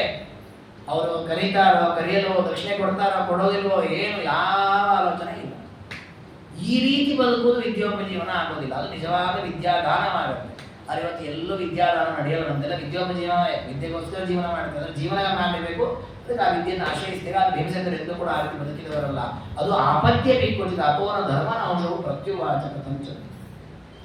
ಹಾಗಾಗಿಯೇ ನಹುಷ ಹಾವಿನ ರೂಪದಲ್ಲಿ ಗಟ್ಟಿ ಹಿಡ್ಕೊಂಡು 100 ಪ್ರಶ್ನೆ ಕೇಳಿದ್ರು, ಒಂದಕ್ಕೂ ಭೀಮಸೇನರು ಉತ್ತರ ಕೊಡಲಿಲ್ಲ. ಯಕ್ಷ ಕೇಳ್ತಾರೆ ಪ್ರಶ್ನೆಯನ್ನ, ಒಂದು ಪ್ರಶ್ನೆಗೂ ಭೀಮಸೇನರು ಉತ್ತರ ಕೊಡಲ್ಲ. ಯಕ್ಷ ಕೇಳಿದ ಅಷ್ಟೂ ಪ್ರಶ್ನೆಗೂ ಭೀಮಸೇನರ ಹತ್ರ ಉತ್ತರ ಇದೆ. ನಹುಷ ಕೇಳಿದ ಅಷ್ಟೂ ಪ್ರಶ್ನೆಗೂ ಭೀಮಸೇನರ ಹತ್ರ ಉತ್ತರ ಇದೆ. ಉತ್ತರ ಹೇಳಿಲ್ಲ ಅಂತ ಧರ್ಮರಾಜ. ಭೀಮಸೇನರು ಎರಡೂ ಕಡೆಗೂ ಹೇಳಲಿಲ್ಲ. ಯಾಕೆ ಹೇಳಲಿಲ್ಲ ಅಂದ್ರೆ ಅಲ್ಲಿ ಎರಡೂ ಪ್ರಸಂಗದಲ್ಲಿ ಅವ್ರು ಹೇಳಿದ್ದು, ನೀನು ಬದುಕುವ ಆಸೆ ಇದ್ರೆ ಉತ್ತರ ಹೇಳು ಅಂತಂದ್ರೆ, ನನ್ನ ಜೀವನಕ್ಕೋಸ್ಕರ ನಾನು ಉತ್ತರ ಕೊಡಬೇಕಲ್ಲ, ನಾನು ಕೆಲಸ ಮಾಡಲ್ಲ. ನೀನು ಭಕ್ತಿಯಿಂದ ಕೇಳು, ನಮಸ್ಕಾರ ಮಾಡಿ ಭೀಮಸೇನರಿಗೆ ಈ ಪ್ರಶ್ನೆಗೆ ಉತ್ತರ ಹೇಳು, ಅಷ್ಟು ಉತ್ತರ ಕೊಡ್ತೇನೆ. ನೀನು ಬದುಕಲಿಕ್ಕೆ ಈ ಉತ್ತರ ಹೇಳು ಅಂತ ಕೇಳ್ತೀಯಾ ಎಂದು ನಾನು ಉತ್ತರ ಹೇಳ. ಅದು ಅಷ್ಟು ವಿದ್ಯೆಯನ್ನ ಸ್ವಾರ್ಥಕ್ಕೆ ಬಳಸಿಕೊಳ್ಳದೆ ದೇವರ ಪ್ರೀತಿಗಾಗಿ ಬಳಸಿಕೊಂಡಂತಹ ಅದ್ಭುತವಾದ ವ್ಯಕ್ತಿ. ಅದೇ ರೀತಿ ಆಜ್ಞೇಯವ ಹರೇರ್ ದ್ರೋಣೇರ್ ಅಸ್ತ್ರೈರಶಾಮಯದ. ನಾನು ಒಂದೇ ಒಂದು ವಿಚಾರವನ್ನು ಉಲ್ಲೇಖ ಮಾಡಿದ್ದೀನಿ. ಭೀಮಸೇನ ದೇವರಿಗೆ ಅಸ್ತ್ರವಿದ್ಯೆಯಲ್ಲೂ ಭಾರಿ ಪರಾಕ್ರಮ ಇದೆ, ಭಾರಿ ಅಸ್ತ್ರಜ್ಞಾನವೂ ಇತ್ತು. ಇದು ಅಲಂಬುಸ ಅನ್ನುವ ಪ್ರಕರಣದಲ್ಲಿ ತೋರಿಸಿದ್ದಾರೆ ಭೀಮಸೇನ ದೇವರು. ಅಲಂಬುಸ ಅನ್ನುವ ಯುದ್ಧವನ್ನು ಮಾಡುವಾಗ ಭೀಮಸೇನ ದೇವರು ಅಸ್ತ್ರದ ಮೂಲಕವೇ ಯುದ್ಧ ಮಾಡಬೇಕು, ಗದಾ ಯುದ್ಧವನ್ನು ಮಾಡಲ್ಲ. ಅಸ್ತ್ರಗಳನ್ನು ಬಿಟ್ಟು ಅವನ ಎಲ್ಲ ವಿದ್ಯೆಯನ್ನು ನಾಶ ಮಾಡಿ ಅವನನ್ನು ಕಡೆಗೆ ಸಂಹಾರ ಮಾಡ್ತಾರೆ. ಹಾಗಾಗಿ ಭೀಮಸೇನ ದೇವರಿಗೆ ಅರ್ಜುನಾದಿಗಳಿಗಿಂತಲೂ ಮಿಗಿಲಾಗಿ ಅಸ್ತ್ರಜ್ಞಾನ ಇತ್ತು ಅನ್ನೋದು ಗೊತ್ತಾಗುತ್ತೆ. ಮಹಾಭಾರತದಲ್ಲಿ ಕಥೆ ಇದೆ. ಅದು ಯಾಕೆ ಮಾಡಿದ್ರು ಭೀಮಸೇನ ದೇವರು? ಯಾಕಂದ್ರೆ ಇಲ್ಲೇ ಆಚಾರ ಹೇಳಿದ್ರು, ಅಸ್ತ್ರವಿದ್ಯೆ ಅನ್ನೋದು ಆ ದೇವತೆಗಳನ್ನು ಯಾಚನೆ ಮಾಡೋದಾಗತ್ತೆ. ಹಾಗೆ ಅಂತಹ ಕಾರ್ಯವನ್ನು ಮಾಡಿದ್ರೆ ಭಾಗವತ ಧರ್ಮಕ್ಕೆ ಇರ್ತಿ ನಾನು ಮಾಡಲ್ಲ ಅಂತ ಭೀಮಸೇನ ಬಿಟ್ಟವರು. ಅಂಥದ್ದು ಅಲಂಬುಸ ಜೊತೆಗೆ ಯಾಕೆ ಮಾಡಿದ್ರು ಅಂದ್ರೆ, ದೇವರೇ ಹೇಳಿದಂತೆ ಭೀಮಸೇನ ನೀವು ಒಂದು ಬಾರಿ ಅಸ್ತ್ರವಿದ್ಯೆಯನ್ನು ಪ್ರದರ್ಶನ ಮಾಡಬೇಕು ಅಂತ ದೇವರ ಆದೇಶ ಮಾಡಿದ್ದಾರೆ. ಆಜ್ಞೇಯವ ಹರೇ. ಯಾಕೆ ದೇವರು ಹಾಗೆ ಆದೇಶ ಮಾಡಿದ ಅಂದ್ರೆ, ನಾಕಿ ಅಸ್ತ್ರಯುದ್ಧೇ ಸದೃಶೋ ದ್ರೋಣೇರ್ ಅಸ್ತ್ಯರ್ಜುನ ಅನ್ನತ್ತೆ. ಲೋಕದಲ್ಲಿ ಬಿಲ್ಲು ವಿದ್ಯೆಯಲ್ಲಿ ಅಶ್ವತ್ಥಾಮಾಚಾರ್ಯರು, ಅರ್ಜುನ, ಕರ್ಣ ಇವರು ಪ್ರಸಿದ್ಧರಿದ್ದಾರೆ. ಭೀಮನಿಗೆ ಆ ವಿದ್ಯೆ ಬರಲಿಲ್ಲ ಅಂತ ನಾಳೆ ಜನ ಆಡ್ಕೊಂಡ್ಬಿಟ್ರೆ, ಭೀಮನಿಗೂ ಅಸ್ತ್ರವಿದ್ಯೆ ಗೊತ್ತಿತ್ತು ಅಂತ ತೋರಿಸ್ಬೇಕಲ್ಲ, ಅದಕ್ಕೊಂದಾದ್ರೂ ಘಟನೆ ಬೇಕಲ್ಲ. ಅದಕ್ಕೆ ದೇವರು ಹೇಳಿದಂತೆ ನೀನು ಒಂದು ಬಾರಿ ಅಸ್ತ್ರವಿದ್ಯೆಯನ್ನು ಮಾಡು ಅಂತ. ಅದಕ್ಕೆ ಮಾಡಿದ್ರು ನೋಡಿ. ಅಲ್ಲೂ ಕೂಡ ದೇವರ ಆಜ್ಞೆ ಇದೆ ಅಂತ ಮಾಡ್ತಾರೆ ವಿನಃ ತಮಗೆ ಬೇಕು ಆ ಪ್ರಸಿದ್ಧಿಯನ್ನು ಆಸೆಯು ಅವರಿಗೆ. ಅಂದ್ರೆ ಅವರಿಗೆ ನಾಳೆ ಒಂದು ದಿವಸ ಭೀಮನಿಗೆ ಅಸ್ತ್ರವಿದ್ಯೆ ಬರಲ್ಲ ಅಂತ 4 ಜನ ಆಡ್ಕೊಳ್ತಾರೆ, ಆಡ್ಕೊಳ್ಳಿ ಅಂತಾರ. ಅದ್ರೆ ನನಗೇನು ಹಾನಿ ಇಲ್ಲ ಆ ಹಂತ ತಿಳಿದು ಬಿಟ್ಟಿದ್ದಾರೆ. ಅಂದ್ರೆ ನಾನು ದೇವರ ಪ್ರೀತಿಗಾಗಿ ಯುದ್ಧವನ್ನ ಮಾಡ್ತೇನೆ, ಅಲ್ಲಿ ನನ್ನ ಧರ್ಮ ಚೌಕಟ್ಟನ್ನು ಮೀರದೆ ನಾನು ಯುದ್ಧವನ್ನ ಮಾಡ್ತೇನೆ. ಇದಕ್ಕೆ ಜನ ಹೊಗಳತಾರೋ ತೆಗಳತಾರೋ ಯಾವ ಸಂಬಂಧ ಇದ್ದೇನೆ. ಅವಧೂತಚರಿ ಅಂತ ಹೇಳಿ ಅವರು ವೇಷ ಭೂಷಣ ಎಲ್ಲ ಕ್ಷತ್ರಿಯರದ್ದಿತ್ತು, ರಾಜ ಪೋಷಾಕಿರಲಿಲ್ಲ. ಅಂದ್ರೆ ಬದುಕಿದ್ ಮಾತ್ರ ಅವಧೂತನಾಗಿ ಬದುಕಿದ್ದು ಭೀಮಸೇನ. ಅದು ಜಗತ್ ತಿಳ್ಕೊಂಡು ಮಾತ್ರ ಅವನೊಂದು ಹುಮ್ಮ ಅಂತ ತಿಳ್ಕೊಂಡು, ಅಂದ್ರೆ ಒಂಥರ ಮೊಂಡು ವ್ಯಕ್ತಿ, ಬರೀ ಯುದ್ಧ ಗಲಾಟೆ ಅಂತಾದ್ದೇ ಪ್ರಿಯನಾದ ವ್ಯಕ್ತಿ ಇಂದ ಜನ ಹಾಗೆ ತಪ್ಪಿಡೋದು. ಆ ಭೀಮಸೇನ ದೇವರು ಇದ್ದದ್ದು ಹೇಗೆ ಅಂದ್ರೆ, ದೇವರ ಪ್ರೀತಿಗಾಗಿ ಬದುಕಿರತಕ್ಕಂತಹ ವ್ಯಕ್ತಿ. ಸರ್ವವಿತ್ತಂ ತಥೋ ಭೀಮೆ ಪ್ರದರ್ಶಯಿತು ಈಶ್ವರ. ಭೀಮಸೇನ ದೇವರಿಗೆ ಸಕಲ ಶಾಸ್ತ್ರಗಳ ಜ್ಞಾನವೂ ಇದೆ ಎಂದು ತಿಳಿಸಿಕೊಳ್ಳಿಕ್ಕೋಸ್ಕರವಾಗಿಯೇ ದೇವರು ಆ ಅಸ್ತ್ರವಿದ್ಯೆಯನ್ನು ಪ್ರದರ್ಶನ ಮಾಡಲಿಕ್ಕೆ ಹೇಳಿದಂತೆ. ಈ ರೀತಿ ಪರಮಾತ್ಮನ ಪ್ರೀತಿಗಾಗಿ ಅನೇಕ ತಾವೇ ಮಾಡಿಕೊಂಡ ನಿಯಮಗಳನ್ನು ಮೀರಿದ್ದಿದೆ ಭೀಮಸೇನ ದೇವರು. ಇದಕ್ಕೆ ಇನ್ನೊಂದು ಪ್ರಸಂಗವೂ ಕೂಡ ಮಹಾಭಾರತದಲ್ಲಿ ಬರುತ್ತೆ. ಒಂದು ಬಾರಿ ಕೃಷ್ಣದೇವರು ಒಂದು ಪರ್ವತದಲ್ಲಿ ಕುಳಿತಿರ್ತಾನೆ. ಅಲ್ಲಿ ಎಲ್ಲ ರಾಜ ಮಹಾರಾಜರು ಬಂದಿರ್ತಾರೆ. ಎಲ್ಲ ವಿಧವಾಗಿರ್ತಕ್ಕಂಥ ಬಾಲಕರು, ವೃದ್ಧರು, ತರುಣರು, ಸ್ತ್ರೀಯರು ಕೃಷ್ಣನನ್ನು ನೋಡಬೇಕು ಎಲ್ಲರೂ ಬಂದ್ಬಿಟ್ಟಿರ್ತಾರೆ. ಆಗ ಅಲ್ಲಿ ರುಕ್ಮಿಣೀ ದೇವಿ ಅಂದಂತೆ, ಕೃಷ್ಣ ನಿನ್ನ ಭಕ್ತರು, ನಿನ್ನ ಪ್ರೀತಿ ಪಾತ್ರರು, ನಿನ್ನ ವಿರೋಧಿಗಳು, ದುರ್ಯೋಧನಗಳು ಎಲ್ಲರೂ ಬಂದಿದ್ದಾರೆ ಇಲ್ಲಿ. ಈಗ ನನಗೊಂದು ಆಸೆ ಇದೆ, ನಿನ್ನ ಸಾಮರ್ಥ್ಯ ಏನು, ಉಳಿದವರ ಸಾಮರ್ಥ್ಯ ಇದರದೊಂದು ಪರೀಕ್ಷೆ ಆಗಲಿ.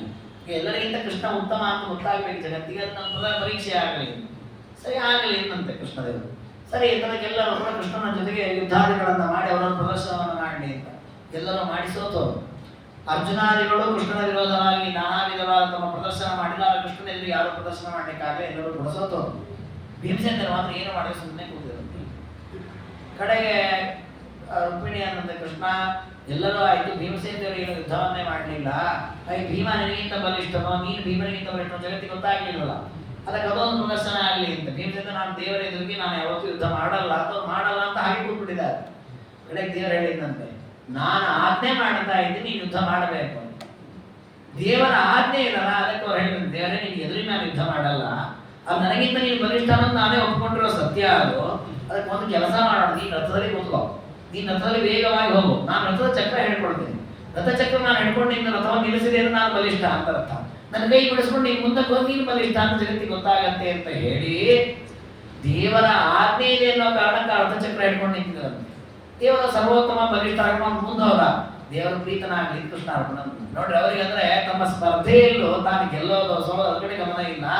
ದೇವರಿಗೆ ವಿರೋಧ ಮಾಡಬಾರದು, ದೇವರ ಪ್ರೀತಿಯನ್ನು ಸಂಪಾದಿಸಬೇಕು. ಅದಕ್ಕೆ ಆಚಾರ್ಯ ಹೇಳ್ತಾರೆ, ಎಷ್ಟು ಮಟ್ಟಿಗೆ ಆ ವಾಯುದೇವರ ಶುದ್ಧವಾದ ತತ್ವಜ್ಞಾನ ಭೀಮಸೇನ ಅಂದ್ರೆ ದೇವರವರಿಗೆ ಮೋಕ್ಷವನ್ನು ಕೊಡುತ್ತೇನೆ ಅಂದ್ರೆ ಅವ್ರನ್ನ ಕೇಳಲ್ಲ, ಇಸ್ಕೊಳ್ಳೋದು ಇಲ್ಲಂತೆ. ಅದಕ್ಕೆ ದೇವರು ಅವರಿಗೆ ಮೋಕ್ಷ ಕೊಡೋದು ಹೇಗೆ, ಮುಖ್ಯ ಪ್ರಾಣ ನಾನೇ ಮೋಕ್ಷ ಕೊಟ್ಟಿದ್ದೆ, ನೀನು ಅನುಭವಿಸಬೇಕು ಅಂತ ಕೊಡ್ತಾನಂತೆ. ಆದೇಶ, ಅದು ದೇವರ ಆದೇಶನ ಆಯ್ತು ಪಾಲನೆ ಮಾಡ್ತೀನಿ ಪಾಲನೆ. ಹಾಗಾಗಿ ಮೋಕ್ಷದ ಸುಖದಲ್ಲಿಯೂ ಆಸಕ್ತಿ ಇಲ್ಲ. ಅಂದ್ರೆ ಅಷ್ಟು ಒಟ್ಟು ದೇವರ ಪ್ರೀತಿ ನಾನು ಸಾಕು, ಬೇರೆ ಏನು ಬೇಡ. ಇದು ನಮ್ಮಲ್ಲಿ ಲೋಕದಲ್ಲಿ ಕೆಲವರಿಗೆ ಇರ್ತದೆ ನೋಡಿ. ಕೆಲವು ಅಧಿಕಾರಿಗಳ ಬಳಿಯಲ್ಲಿ ಕೆಲಸ ಮಾಡ್ತಿರ್ತಾರೆ. ಅವ್ರು ಎಷ್ಟು ನಿಷ್ಠೆಯಲ್ಲಿ ಇರ್ತಾರೆ ನೋಡಿ, ಬೇರೆ ಏನೂ ಉದ್ದೇಶ ಇಲ್ಲ. ಅವ್ರಿಗೆ ದುಡ್ಡು ಕೊಡ್ತೀನಿ ಬೇಡ ಅಂತಾರೆ, ಮನೆ ಕಟ್ಸ್ಕೊಡ್ತೀನಿ ಬೇಡ ಅಂತಾರೆ, ಏನೂ ಕೇಳಲ್ಲ ಅವರು. ಏನೋ ನಮ್ಮ ಅಧಿಕಾರಿ ಪ್ರೀತನಾದ್ರೂ ಸಾಕು. ಆದ್ರೆ ಎಲ್ಲೋ ಒಬ್ಬರೋ ಇಬ್ಬರು ಅಂತವ್ರು ಸಿಗ್ತಾರೆ, ಬಟ್ ಅದು ಅವರು ಕೂಡ ಎಲ್ಲೋ ಒಂದೋ ಎರಡೋ ಆಸೆ ಇಟ್ಕೊಂಡಿರ್ತಾರೆ, ಬಾಯಿಂದ ಹೇಳಿರಲ್ಲ. ಅದು ಭೀಮಸೇನ ದೇವರು ಆ ರೀತಿಯಲ್ಲಿ ಎಂದೂ ಏನನ್ನೂ ಬಯಸದೆ ಕೇವಲ ಪರಮಾತ್ಮ ಪ್ರೀತನಾಗಿರೋ ಒಂದೇ ಒಂದು ಉದ್ದೇಶದಿಂದ ಕಾರ್ಯಕ್ರಮ ಮಾಡಿದರು. ಹಾಗಾಗಿ ಎಂದೂ ದೇವರ ವಿರೋಧವನ್ನು ಮಾಡಿದ ವ್ಯಕ್ತಿಯೇ ಅಲ್ಲ. ಇದಕ್ಕೆ ಇನ್ನೊಂದು ಪ್ರಕರಣವನ್ನು ಕೂಡ ಮಹಾಭಾರತ ತೋರಿಸಿಕೊಡುತ್ತದೆ. ಒಂದು ಬಾರಿ ಲಕ್ಷಣಾದೇವಿ ಅಂತ ಕೃಷ್ಣನ ಮಡಲಿ, ಅವಳ ವಿವಾಹಕ್ಕೆ ಒಂದು ಸ್ವಯಂವರವನ್ನು ಅವರ ತಂದೆ ಏರ್ಪಾಡು ಮಾಡಿರ್ತಾರೆ. ನಾವು ದ್ರೌಪದಿ ಸ್ವಯಂವರದಲ್ಲಿ ನೋಡಿದ್ದೇವೆ, ಘೋರವಾದ ಪ್ರಸಂಗ ಇರ್ತದೆ. ಏನು ಅಂದರೆ ನೀರಿನಲ್ಲಿ ನೋಡಿ ಮೇಲಿರ್ತಕ್ಕಂಥ ಲಕ್ಷ್ಯವನ್ನು ಭೇದ ಮಾಡಬೇಕು ಅಂತ 5 ಬಾಣಗಳನ್ನು ಇಟ್ಟಿರ್ತಾರೆ. 5 ಬಾಣಗಳಲ್ಲಿ ಲಕ್ಷ್ಯ ಭೇದ ಮಾಡಬೇಕು. 5 ಆದರೂ ಆಗಲಿಲ್ಲ ಅಂದರೆ ಅವನು ಸೋತಾದಂಥ ಫೇಲ್, ಮತ್ತು ಬೇರೆಯವರು ಅವಕಾಶ. ಹಾಗೆ ಲಕ್ಷಣಾದೇವಿಯ ಮದುವೆಯಲ್ಲಿ ಒಂದು ಲಕ್ಷ್ಯಭೇದವನ್ನು ಮಾಡಬೇಕು ಅಂತ ಸಿದ್ಧ ಮಾಡಿಟ್ಟಿದ್ರು. ಲಕ್ಷ್ಯ ನಿಮಗೆ ನೀರಿನಲ್ಲೂ ಕಾಣಲ್ಲ, ಕಣ್ಣಿನಿಂದ ನೋಡ್ಲಿಕ್ಕೂ ಬರಲ್ಲ, ಅದಕ್ಕೆ ಅಡ್ಡ ಒಂದು ಪದರ ಇರುತ್ತೆ, ಸೈಡಿಂದ ಬಾಣ ಬಿಡಬೇಕಂತ. ಆ ರೀತಿ ಲಕ್ಷ್ಯದ ವ್ಯವಸ್ಥೆ. ನಿಮಗೆ ಬಾಣ 5, 6 ಇಟ್ಟಿರಲ್ಲ, ಒಂದೇ ಬಾಣ, ಅದು ಮುಣದ ಬಾಣ, ತುಂಡಾದ ಬಾಣ, ಅದರಲ್ಲಿ ಲಕ್ಷ್ಯಭೇದ ಮಾಡಬೇಕು. ಎಲ್ಲ ರಾಜಕುಮಾರರು ಸೋತು ಹೋಗ್ತಾರೆ. ಅರ್ಜುನರು ಪರೀಕ್ಷೆ ಮಾಡ್ತಾರೆ, ಅವರು ಬಾಣ ಬಿಡೋ ಪ್ರಯತ್ನ ಮಾಡ್ತಾರೆ, ಉಳಿದವರಿಗೆ ಅದು ಆಗಲ್ಲ. ಇವರು ಆ ಬಾಣ ಬಿಡೋ ಲಕ್ಷ್ಯವನ್ನು ಗುರಿ ಮುಟ್ಟಲ್ಲ. ಭೀಮಸೇನ ದೇವರು ಆ ವೇದಿಕೆಗೆ ಬಂದಿದ್ದಾರಂತೆ. ಅವರು ಲಕ್ಷ್ಯವನ್ನು ನೋಡದೆ ಬೇರೆ ಕಡೆ ಮುಖ ಮಾಡ್ಕೊಂಡು ಕೂತಿದ್ರು. ಅಂದ್ರೆ ಆ ವೇದಿಕೆ ಇರೋದೇ ಲಕ್ಷ್ಯವೇದ ಮಾಡಲಿಕ್ಕೆ, ಸ್ವಯಂವರ ಮಾಡಲಿಕ್ಕೆ. ಇವರು ಆ ಲಕ್ಷ್ಯವನ್ನು ನೋಡ್ತಾರೆ ಬೇರೆ ಕಡೆ. ಯಾಕೆ ಆ ಕಡೆ ಮುಖ ಮಾಡಿದ್ದೆ ಅಂತ ಕೇಳಿದ್ರೆ ಭೀಮಸೇನ ದೇವರು ಉತ್ತರ, ಅದು ಕೃಷ್ಣದೇವರು ಲಕ್ಷ್ಯವೇದ ಮಾಡಬೇಕಾದ್ದು, ಅದನ್ನು ನಾವು ಮಾಡಬೇಕು ಅಂತ ಬಯಸೋದು ಪಾಪ. ನಾನು ಅದನ್ನು ನೋಡೋದೇ ಇಲ್ಲ, ನೋಡಿದ ಪಾಪ ಬರ್ತದೆ, ನೋಡೋದೇ ಇಲ್ಲ ನಾನು. ಆ ನಿಟ್ಟಿನಲ್ಲಿ ದೇವರಲ್ಲಿ ಮನಸ್ಸಿಟ್ಟು ದೇವರಿಗೋಸ್ಕರ ತ್ಯಾಗ ಮಾಡುವ ಬುದ್ಧಿ ಏನಿದೆ ಬಹಳ ದೊಡ್ಡ. ಹೊಸದಾಗಿ ಭೀಮಸೇನ ದೇವರು ಪ್ರಯತ್ನ ಪಟ್ಟರೆ ಲಕ್ಷದ ಹತ್ರ ಹೋಗ್ತಿತ್ತು, ಹೊಡಿಲಿಕ್ಕೆ ಆಗ್ತದೆ, ಏನೇ ಇರಲಿ. ಅಂದ್ರೆ ನಾನು ಒಂದು ಕಡೆ ಗಮನವೂ ಹರಿಸೋದಿಲ್ಲ ಅನ್ನುವಷ್ಟು ದೇವರಿಗೋಸ್ಕರ ತ್ಯಾಗ ಮಾಡೋದಿಲ್ಲ. ಇದು ಬಹಳ ದೊಡ್ಡದು. ಈ ನಾವು ಕೆಲವೊಮ್ಮೆ ಉಪವಾಸ ವ್ರತಾದಿಗಳನ್ನು ಮಾಡುವಾಗ ಇದು ದೇವರಿಗೋಸ್ಕರ ಎಲ್ಲವನ್ನು ತ್ಯಾಗ ಮಾಡೋದು ಮಾಡಿಕೊಂಡಿರ್ತೇವೆ. ನಾನಾ ಪದಾರ್ಥಗಳನ್ನು ಯಾರೋ ಹಸಿವಾಗತ್ತೆ ಅಥವಾ ರೋಗಾದಿಗಳಿದೆ ತಿಂತಿರ್ತಾರೆ, ಅವ್ರು ನೋಡ್ತೇವೆ, ಪಾಪ ತಿಂತಾ ಇದ್ದಾರೆ. ಕೆಲವೊಮ್ಮೆ ನೋಡಿ ನಮಗೆ ಚೆನ್ನಾಗಿದೆ, ನಾಳೆ ನಾವು ಭಾವಿಸಿ ನಾವು ಮಾಡ್ಕೊಂಡ್ರೆ ಆಯ್ತು. ಅವತ್ತು ತಿನ್ಬೇಕು ಅಂತ ಆಸೆ ಇಲ್ಲದೇ ಇದ್ರು ನಾಳೆ ನಾಡ್ದು ಮಾಡಿ ನಾವು ತಿನ್ನೋಣ ಅಂತ ಹಿಂಗೆ ನಾವು ಭಾವನೆ ಬರುತ್ತೆ. ಆದ್ರೆ ಭೀಮಸೇನ ದೇವರಂತಾರೆ, ದೇವರಿಗೆ ವಿರೋಧವಾಗುವ ಅಂಶ ನಾವು ಕಣ್ಣೆತ್ತಿ ನೋಡುವುದು ಬೇಡ, ಅದು ಏನೇ ಇಲ್ಲ ನಾವು ಬೇಡ. ಅಷ್ಟು ದೇವರಿಗಾಗಿ ನಾವು ತಲೀನರಾಗಬೇಕು. ನಾಶ ಪದಾರ್ಥಾಷ್ಟ ಮಹಾಪದ್ಯಪಿ ಸಾಕುತ್ತ. ಎಂತಹ ಒಂದು ದೊಡ್ಡ ವ್ಯಕ್ತಿತ್ವ ಭೀಮಸೇನ ದೇವರಂತಂದ್ರೆ ಇದೆಲ್ಲ ಒಂದು ವೈಭವ. ಅಂದ್ರೆ ಇಷ್ಟೆಲ್ಲ ವಿರೋಧಗಳಿಂದಾಗೂ ಅದ್ಭುತವಾಗಿ ದೇವರ ಪ್ರಿಯವಾಗಿ ನಡೆದುಕೊಂಡ್ರು ಅಂತ. ಇನ್ನೊಂದು ದೊಡ್ಡ ವೈಭವ ಏನಂದ್ರೆ ಇಷ್ಟೆಲ್ಲ ಅನರ್ಥ ಭೀಮಸೇನ ದೇವರ ಮೇಲೆ ದುರ್ಯೋಧನಾದಿಗಳು ಮಾಡ್ತಾ ಇದ್ರಲ್ಲ, ಒಂದು ಬಾರಿ ಆದ್ರೂ ದುರ್ಯೋಧನ ಹಾಳಾಗಿ ಹೋಗ್ಲಿ ಸಾಯಿ ಶಾಪ ಕೊಟ್ಟು ಇಲ್ಲವೇ ಇಲ್ಲ. ನೀವು ಗಮನಿಸಿ, ಇಡೀ ಮಹಾಭಾರತದಲ್ಲಿ ಭೀಮಸೇನ ದೇವರು ಕೋಪ ಮಾಡಿಕೊಂಡು ಎಂಥ ಪಾಪಿ ದುರ್ಯೋಧನ, ಎಂಥ ದುಶ್ಯಾಸನ, ಹಾಳಾಗೋಗ್ಲಿ, ಹಂಗಾಗ್ಲಿ ಹಿಂಗಾಗ್ಲಿ, ಒಂದು ಶಾಪ ಕೊಡ್ಲಿ. ಯಾಕೆ ಅಂದ್ರೆ ಶಾಸ್ತ್ರದಲ್ಲಿ ಒಂದು ಮಾತಿದೆ, ನಾವು ಶಾಪ ಅಂತ ಒಬ್ರಿಗೆ ಬೈಯೋದಿಲ್ಲ, ಒಬ್ರಿಗೆ ಶಾಪ ಕೊಡೋದಿಲ್ಲ, ಕೊಟ್ಟಾಗ ನಮ್ಮ ಪುಣ್ಯ ಹ್ರಾಸ ಆಗತ್ತೆ. ನಾವು ಯಾರಿಗಾದ್ರೂ ಉದಾಹರಣೆ, ನಮ್ಗೆ ಯಾರೋ ಕೆಳಗೆ ಮಾಡಿದ, ಯಾರೋ ನಮ್ಗೆ ತೊಂದರೆ ಮಾಡಿದ, ನನಗೆ ಹಿಂಗೆ ಮಾಡಿದಾನ, ನಾಳೆ ಅವನ್ನ ಇಲ್ಲದೆ ಇದ್ದಂಗೆ ಆಗೋಗ್ಲಿ, ಅವ್ನು ಇದಾಗ್ಲಿ ಅದಾಗ್ಲಿ. ಕೆಲವೊಮ್ಮೆ ನಾವು ಅವಕಾಶ ಇದ್ರೆ, ನಮಗೆ ಧೈರ್ಯಾದಿಗಳಿದ್ರೆ, ಬಲ ಇದ್ರೆ ಎದುರಿಗೆ ಅಂತ ಬಿಡ್ತೀವಿ. ನಿನ್ನ ಇವತ್ತು ಮಾಡ್ತೀವಿ ನೋಡು, ಖಂಡಿತ ಇನ್ನೂ ಅನುಭವಿಸ್ತೀವಿ, ಇನ್ನು ಕೆಲವೇ ವರ್ಷ ಅಂದ್ರೆ ಎದುರಿಗೆ ಬೈದು ಬಿಡ್ತೀವಿ. ಅಷ್ಟು ಧೈರ್ಯ ಇರಲಿಲ್ಲ ಅಂದ್ರೆ ಬಾಯ ಹಾಕೊಂಡು ಬರ್ತೀವಿ ಮನೆಗೆ ಬಂದು ಬೈತೀವಿ, ಎಂತ ಪಾಪಿ ನನಗೆ ಇಷ್ಟು ಮಾಡಿದ, ಅವನೇನು ಸುಮ್ಮನೆ ಬಿಡ್ತಾನ, ದೇವ್ರು ಸರಿಯಾಗತ್ತೆ ಅನ್ಬೇಕು, ಎಷ್ಟು ಶಾಪ ಆಗ್ತೇವೆ. ಆದ್ರೆ ಶಾಪ ಹಾಕಿದ್ವಲ್ಲ, ನಾವು ಮಾಡಿದ ಜಪ ಪೂಜೆಯಲ್ಲಿ ಒಂದಿಷ್ಟು ಪುಣ್ಯ ಹೋಗಿಬಿಡುತ್ತೆ. ಭೀಮಸೇನ ದೇವರದ್ರು ಒಂದು ಸಣ್ಣ ಹನಿಯ ಪುಣ್ಯವು ನಂದು ಹ್ರಾಸ ಆಗಬಾರ್ದು, ನಾನು ಯಾರಿಗೂ ಶಾಪ ಕೊಡೋದು. ದುರ್ಯೋಧನ ಅವರಿಗೆ ಕೊಟ್ಟಷ್ಟು ಕೊಡೋಣ ಯಾರಿಗೂ ಕೊಡ್ಲಿಕ್ಕೆ ಸಾಧ್ಯ. ಅರ್ಗಿನ ಮನೆಯಲ್ಲಿ ಸುಟ್ಟ, ವಿಷದ ಪದಾರ್ಥಗಳನ್ನು ತಿನ್ನಿಸಿದ, ಗಂಗೆಯಲ್ಲಿ ಬಿಸಾಡಿದ, ಹಾವುಗಳಿಂದ ಕಚ್ಚಿಸಿದ, ಒಂದೇ ಎರಡೇ ಎಷ್ಟು ರೀತಿ ಅನ್ಯಾಯ. ಇಷ್ಟು ಅನ್ಯಾಯ ಮಾಡಿದ ಕೊಂದ್ರು ಮತ್ತೆ ಭೀಮಸೇನ ದೇವರು, ಯಾಕೆ ತನ್ನ ಕರ್ತವ್ಯ ಅಂತ, ದೇವರ ಪೂಜೆ ಅಂತ. ಆ ಸುಮ್ಮನೆ ಒಂದು ಶಾಪ ಹಾಕಿದೆ, ಬೈದೆ, ಅಂದೆ ಅಂದ್ರೆ ವ್ಯರ್ಥವಾದ ಯಾವ ಕಾರ್ಯ ಅವರಿಂದ ನಡೆಯಲಿ. ನವಾಚ ಮನಸ ವಾಪಿ ಪ್ರತೀಪಂ ಕೇಶವೇಚರದ, ಮನಸ್ಸಿನಿಂದಾಗಲಿ ಮಾತಿನಿಂದಾಗಲಿ ಎಂದು ಅಪಚಾರ ಮಾಡದ ವ್ಯಕ್ತಿ ಭೀಮಸೇನ ದೇವರು. ಇಷ್ಟ್ಯಾಕೆ ಭೀಮಸೇನ ದೇವರ ಮಹತ್ವವನ್ನು ಆಚಾರ ಹೇಳ್ತಾರೆ, ಮಹಾಭಾರತದಲ್ಲಿ ಕಾಣುತ್ತೆ, ಸೂಕ್ಷ್ಮ ಗಮನಿಸ್ಬೇಕು ನಾವು. ಯಾಕೆ ಹೇಳ್ತಾರೆ ಅಂದ್ರೆ ಆಚಾರ ಹೇಳ್ತಾರೆ, ನೀವೇ ಮಹಾಭಾರತವನ್ನು ಗಮನಿಸಿ, ಅನೇಕರು ಪರಮಾತ್ಮನ ಭಕ್ತರಿದ್ದಾರೆ, ಅದರ ದೇವರಲ್ಲಿ ಅಪಚಾರ ಮಾಡಿದ್ದಾರೆ. ಆಚಾರ ಉಲ್ಲೇಖ ಮಾಡ್ತಾರೆ, ಅನ್ನೇ ಭಾಗವತತ್ವೇಪಿ ಚಿನ್ನ ಧರ್ಮ ಕ್ವಚಿತ್ ಕ್ವಚಿತ್. ಬೇಕಾದಷ್ಟು ಜನ ಭೀಮಸೇನ ದೇವರ ಭಕ್ತರೇ, ದೇವರ ಮೇಲೆ ಪ್ರೀತಿ ಮಾಡಿದವರು, ದೇವರಿಗಾಗಿ ಸಂಕಲ್ಪ ಮಾಡಿದವರು, ದೇವರಿಗಾಗಿ ತ್ಯಾಗ ಮಾಡಿದವರು. ಆದರೆ ಕೆಲವೊಮ್ಮೆ ಕ್ವಚಿತ್ ತಪ್ಪು ಮಾಡಿಬಿಟ್ಟಿದ್ದಾರೆ. ಎಲ್ಲಿ ಹೇಗೆ? ಅವಮೇನೆ ಜನಕೃಷ್ಣಂ ವಿಪ್ರಸ್ಥ ಶಿಶು ರಕ್ಷಣೆ. ಅರ್ಜುನರು ಒಂದು ದಿನದ ಅಶ್ವಮೇಧ ಯಾಗವನ್ನು ಮಾಡ್ತಾರೆ, ಕೃಷ್ಣ ಪರಮಾತ್ಮ ಒಂದೇ ದಿನ ಅಶ್ವಮೇಧ ಯಾಗ ಮಾಡ್ತಾರೆ. ಆ ಅಶ್ವಮೇಧ ಯಾಗದ ಹಗಲಿನ 3 ಗಂಟೆಯಲ್ಲಿ ಕುದುರೆ ಇಡೀ ಬ್ರಹ್ಮಾಂಡವನ್ನು ತಿರುಗಿ ಬಂದ್ಬಿಡುತ್ತೆ. ಆಮೇಲೆ 3 ಗಂಟೆಯಲ್ಲಿ ಯಾಗ ಮುಗಿಸಿಬಿಡೋದು ಅಂತ. ಆ ಯಾಗದ ಮಧ್ಯದಲ್ಲಿ ಒಬ್ಬ ಬ್ರಾಹ್ಮಣ ಬಂದು ಹೇಳ್ತಾನೆ, ನನ್ನ ಮಕ್ಕಳು ಸಾಯ್ತಾ ಇದ್ದಾರೆ, ಕೃಷ್ಣ ಬಂದು ರಕ್ಷಣೆ ಮಾಡು. 4 ಬಾರಿ ನನ್ನ ಮಕ್ಕಳು ಹುಟ್ಟಿದ ಕೂಡ ಮಗು ಅಳೋದು ಕೇಳುತ್ತೆ. ಒಳಗೆ ಹೋಗಿ ನೋಡೋಣ ಅಂದ್ರೆ ಬರೀ ಸ್ತ್ರೀ ಇರ್ತಾಳೆ, ಮಕ್ಕಳೇ ಇರೋದಿಲ್ಲ, ಎಲ್ಲ ಮಾಯ ಆಗ್ತಾ ಇದೆ, ಇದನ್ನು ರಕ್ಷಣೆ ಮಾಡು ದೇವರಂತ, ನಾನು ಯಾಕೆ ಕೂತಿದ್ದೇನೆ ಅಂತ. ಅರ್ಜುನನ್ ಅಂತಾರೆ, ಅಯ್ಯೋ ಬ್ರಾಹ್ಮಣ, ಇದಕ್ಕೆ ಈ ಕೃಷ್ಣನ ಯಾಕೆ ಹೇಳ್ತಾ ಇದ್ದೀನಿ, ನಾನು ಬರ್ತೇನೆ, ನಾನು ಎಂಥ ಪರಾಕ್ರಮ, ಎಂತೆಂಥ ಯುದ್ಧವನ್ನು ಮಾಡಿದ್ದೇನೆ. ಅದಕ್ಕೆ ಆ ಬ್ರಾಹ್ಮಣ ಹೇಳ್ತಾನೆ, ಇಲ್ಲ, ಈ ಅಹಂಕಾರದಿಂದ ಹಿಂದೆ ಬಲರಾಮ ಬಂದು ಹೋದ, ಪ್ರದ್ಯುಮ್ನ ಬಂದ, ಕೃಷ್ಣನ ಮಕ್ಕಳು ಬಂದು ಯಾರ ಕೈಗೂ ರಕ್ಷಣೆ ಮಾಡ್ಲಿಕ್ಕೆ ಆಗಿಲ್ಲ, ಅದಕ್ಕೆ ನಾನು ಕೃಷ್ಣನ ಕೇಳ್ತೇನೆ ಅಂತ. ಏನನ್ಬೇಕು ಅರ್ಜುನರು, ನಾನೇನು ಕೃಷ್ಣನಂತೆ ನಾನು ಸಾಮಾನ್ಯನ, ಎಂಥ ಬಲ ಇದೆ ನನಗೆ, ಎಂಥ ಬಿಲ್ಲಾಳ ನಾನು. ಅದಕ್ಕೆ ಆಚಾರ ಅಂತಾರೆ, ವಸ್ತುತಃ ಅರ್ಜುನರು ಕೃಷ್ಣನ ಅತ್ಯಂತ ಮಿತ್ರ. ಕೃಷ್ಣ ಅಂತಾನೆ ಹೆಸರಿದೆ ಅರ್ಜುನರಿಗೆ, ಅಷ್ಟು ಕೃಷ್ಣ ಸಖ. ಆದರೆ ಅವರು ಕ್ವಚಿತ್ ಪ್ರಸಂಗದಲ್ಲಿ ಅವಮೇನೆ ಕೃಷ್ಣನಿಗೆ ಅವಮಾನ ಮಾಡಿದರು, ಕೃಷ್ಣನನ್ನು ಸಾಮಾನ್ಯ ಅಂತ ತಿಳಿದುಕೊಂಡು ಬಿಟ್ಟು. ಪ್ರದ್ಯುಮ್ನ ಉದ್ಧವಸ್ಸಾಂಬೋ ನಿರುದ್ಧಾದ್ಯಾಷ್ಟ ಸರ್ವಶ.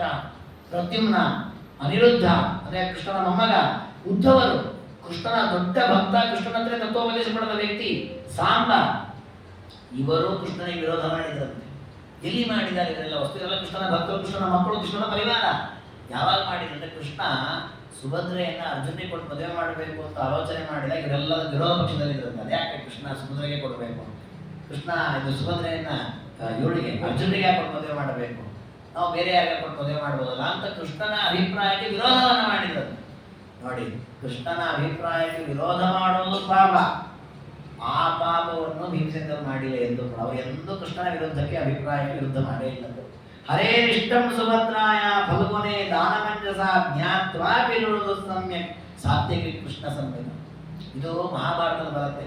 ಕೃಷ್ಣ ಪರಮಾತ್ಮ ಆ ಸುಭದ್ರೆಯ ಮಂದಿರದಲ್ಲಿ ಅರ್ಜುನರು ಸನ್ಯಾಸಿ ವೇಳದಲ್ಲಿ ಬಂದಿರ್ತಾರೆ, ಎಲ್ಲ ನಡೆಯುತ್ತೆ. ಕೊನೆಗೆ ಅವರ ಮದುವೆಯನ್ನು ಮಾಡಿ ಅವ್ರು ಕಳಿಸ್ತಾನೆ.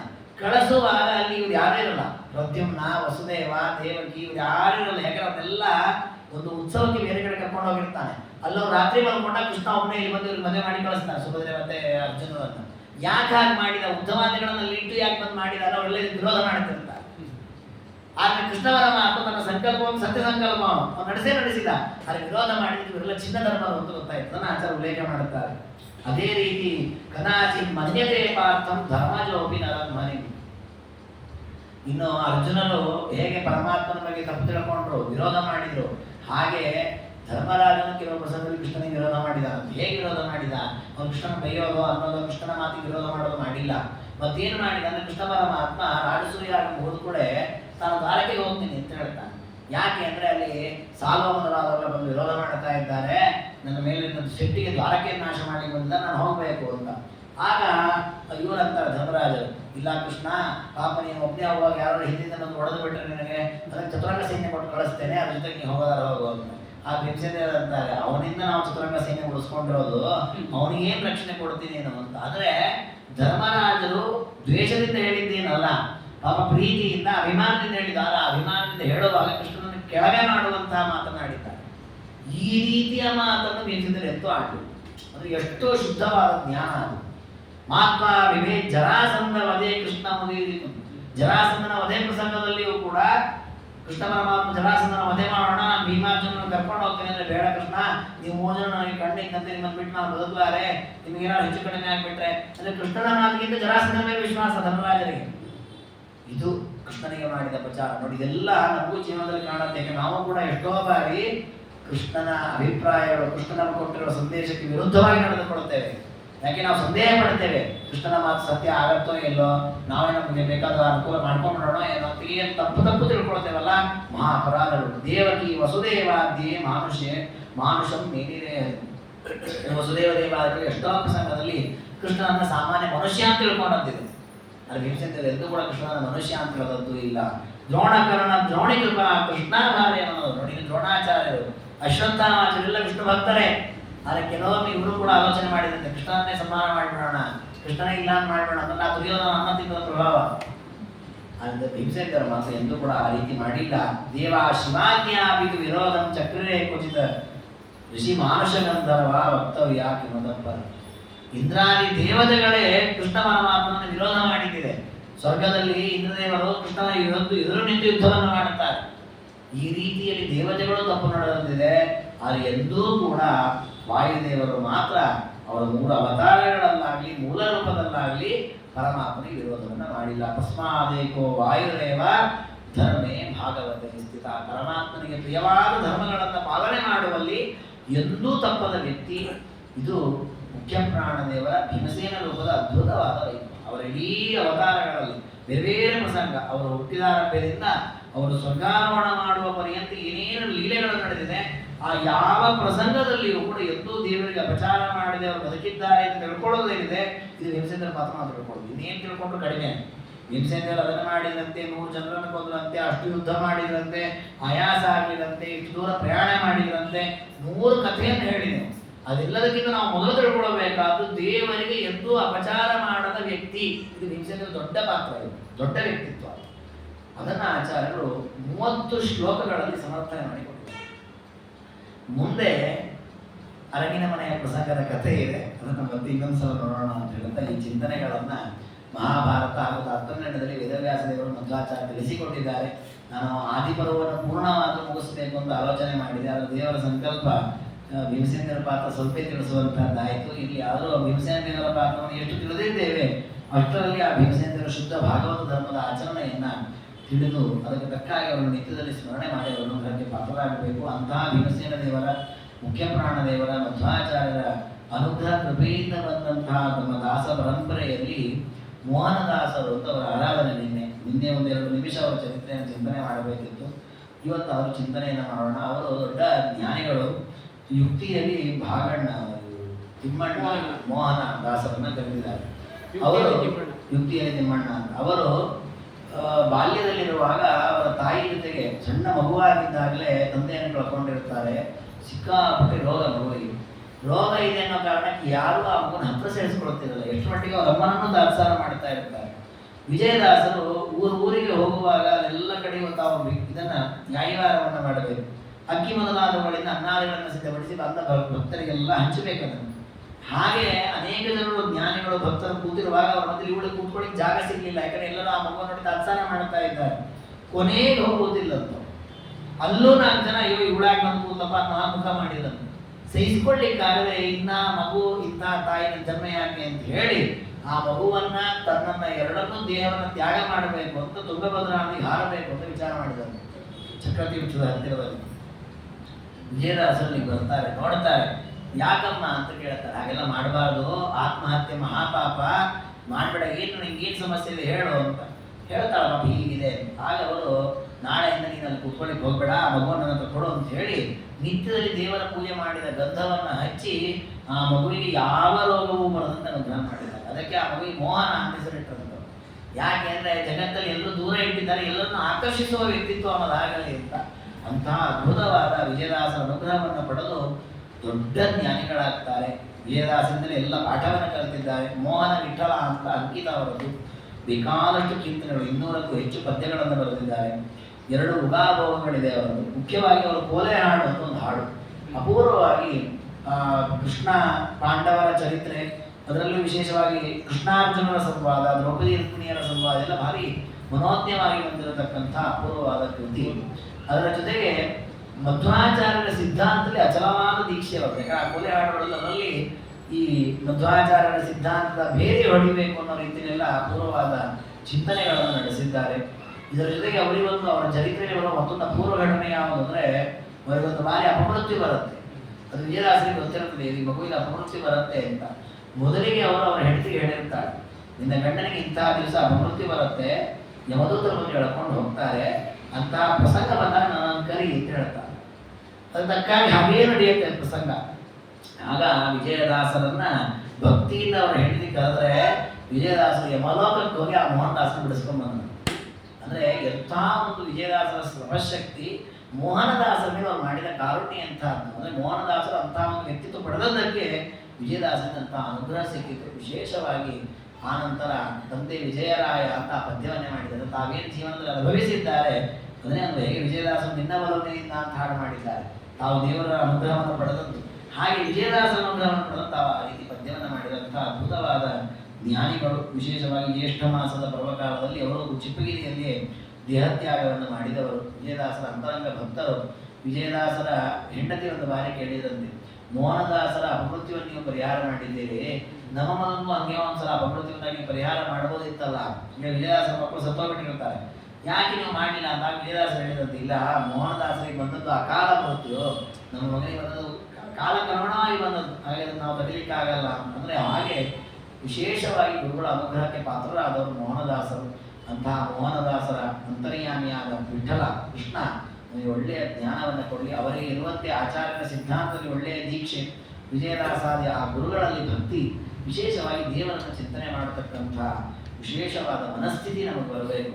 ಅಂತಹ ಯೋಗ್ಯವಾದ ಚಿಂತನೆಯನ್ನು ದೇವರು ಕರುಣಿಸಲಿ ಅಂತ ಹೇಳ್ತಾ, ಕಳೆದ 5 ದಿನಗಳಿಂದ ಭೀಮಸೇನ ದೇವರ ಪಾತ್ರದ ಪರಿಚಯ ರೂಪವಾದ ಚಿತ್ರಣವನ್ನು ಚಿಂತನೆಯಲ್ಲಿ ನಡೆಸಿದ್ದೇವೆ. ಮಹಾಭಾರತ ಹಾಗೂ ಆಚಾರ ತಾತ್ಪರ್ಯನಿರ್ಣಯದ ಆಧಾರದಲ್ಲಿ ಆ ಒಂದು ಚಿಂತನೆಯಿಂದ ಮುಖ್ಯ ಪ್ರಾಣದೇವರು ಅವರ ಅಂತರ್ಯಾಮಿಯಾದ ಪರಮಾತ್ಮ ಪ್ರೀತನಾಗಲಿ. ಇದರ ಆಯೋಜನೆಯನ್ನು ಮಾಡಿದ ನಮ್ಮ ಬಸವೇಶ್ವರ ಮಹಾಸಂಘದ ಎಲ್ಲ ಅಧಿಕಾರಿ ವರ್ಗದವರಿಗೂ, ಎಲ್ಲ ಶ್ರೋತೃಗಳಿಗೂ ಹರಿವಾಯುಗಳು ವಿಶೇಷವಾದ ಅನುಗ್ರಹವನ್ನು ಮಾಡಲಿ ಅಂತ ಹೇಳ್ತಾ, ನಿಮ್ಮೆಲ್ಲರ ಸಹಕಾರದಿಂದ ನಾನೊಂದಿಷ್ಟು ಮಹಾಭಾರತವನ್ನು ಆಚಾರ್ಯಗಳನ್ನು ಅವಲೋಕನ ಮಾಡಲಿಕ್ಕಾಗಿ ನೀವೆಲ್ಲರೂ ದೊಡ್ಡ ಉಪಕಾರ ಮಾಡಿದ್ದೇನೆ ಎಂದು ನಾನು ಭಾವಿಸ್ತೇನೆ. ನೀವೆಲ್ಲರಿಗೂ ದೇವರ ಹರಿವಾಯುಗಳ ಅನುಗ್ರಹವನ್ನು ಮಾಡಲಿ ಅಂತ ಹೇಳ್ತಾ, ಈ ಚಿಂತನೆಯ ಮಾಲಿಕೆಯನ್ನು ಗುರುಗಳ ಅಂತರ್ಯಾಮಿ ಪರಮಾತ್ಮನ ಪಾದಕಮಲಕ್ಕೆ ಅರ್ಪಿಸೋಣ. ಸರ್ವಗುಣ ಸಂಪೂರ್ಣ ಸರ್ವದೋಷ ವಿವರ್ಜಿತ ಪ್ರಿಯತಾಂ ಪ್ರೀತಯೇವ ಕೃಷ್ಣದ ಮೇ ಪರಮಸ್ವರೂಪ ಶ್ರೀ ಕೃಷ್ಣಾರ್ಪಣಮಸ್ತು.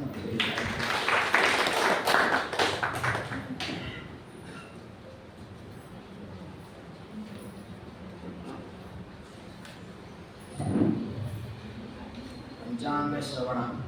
ಇವತ್ತು ಭಾನುವಾರ ಸಪ್ತಮಿ ತಿಥಿ, ಜ್ಯೇಷ್ಠ ಮಾಸ ಶುಕ್ಲಪಕ್ಷ ಸಪ್ತಮಿ ತಿಥಿ, 19 ಪೂರ್ವಾಪರಗುಣಿ ನಕ್ಷತ್ರ, ಸಿದ್ಧಿನಾಮ ಯೋಗ, ಗರ್ಜಕರಣ.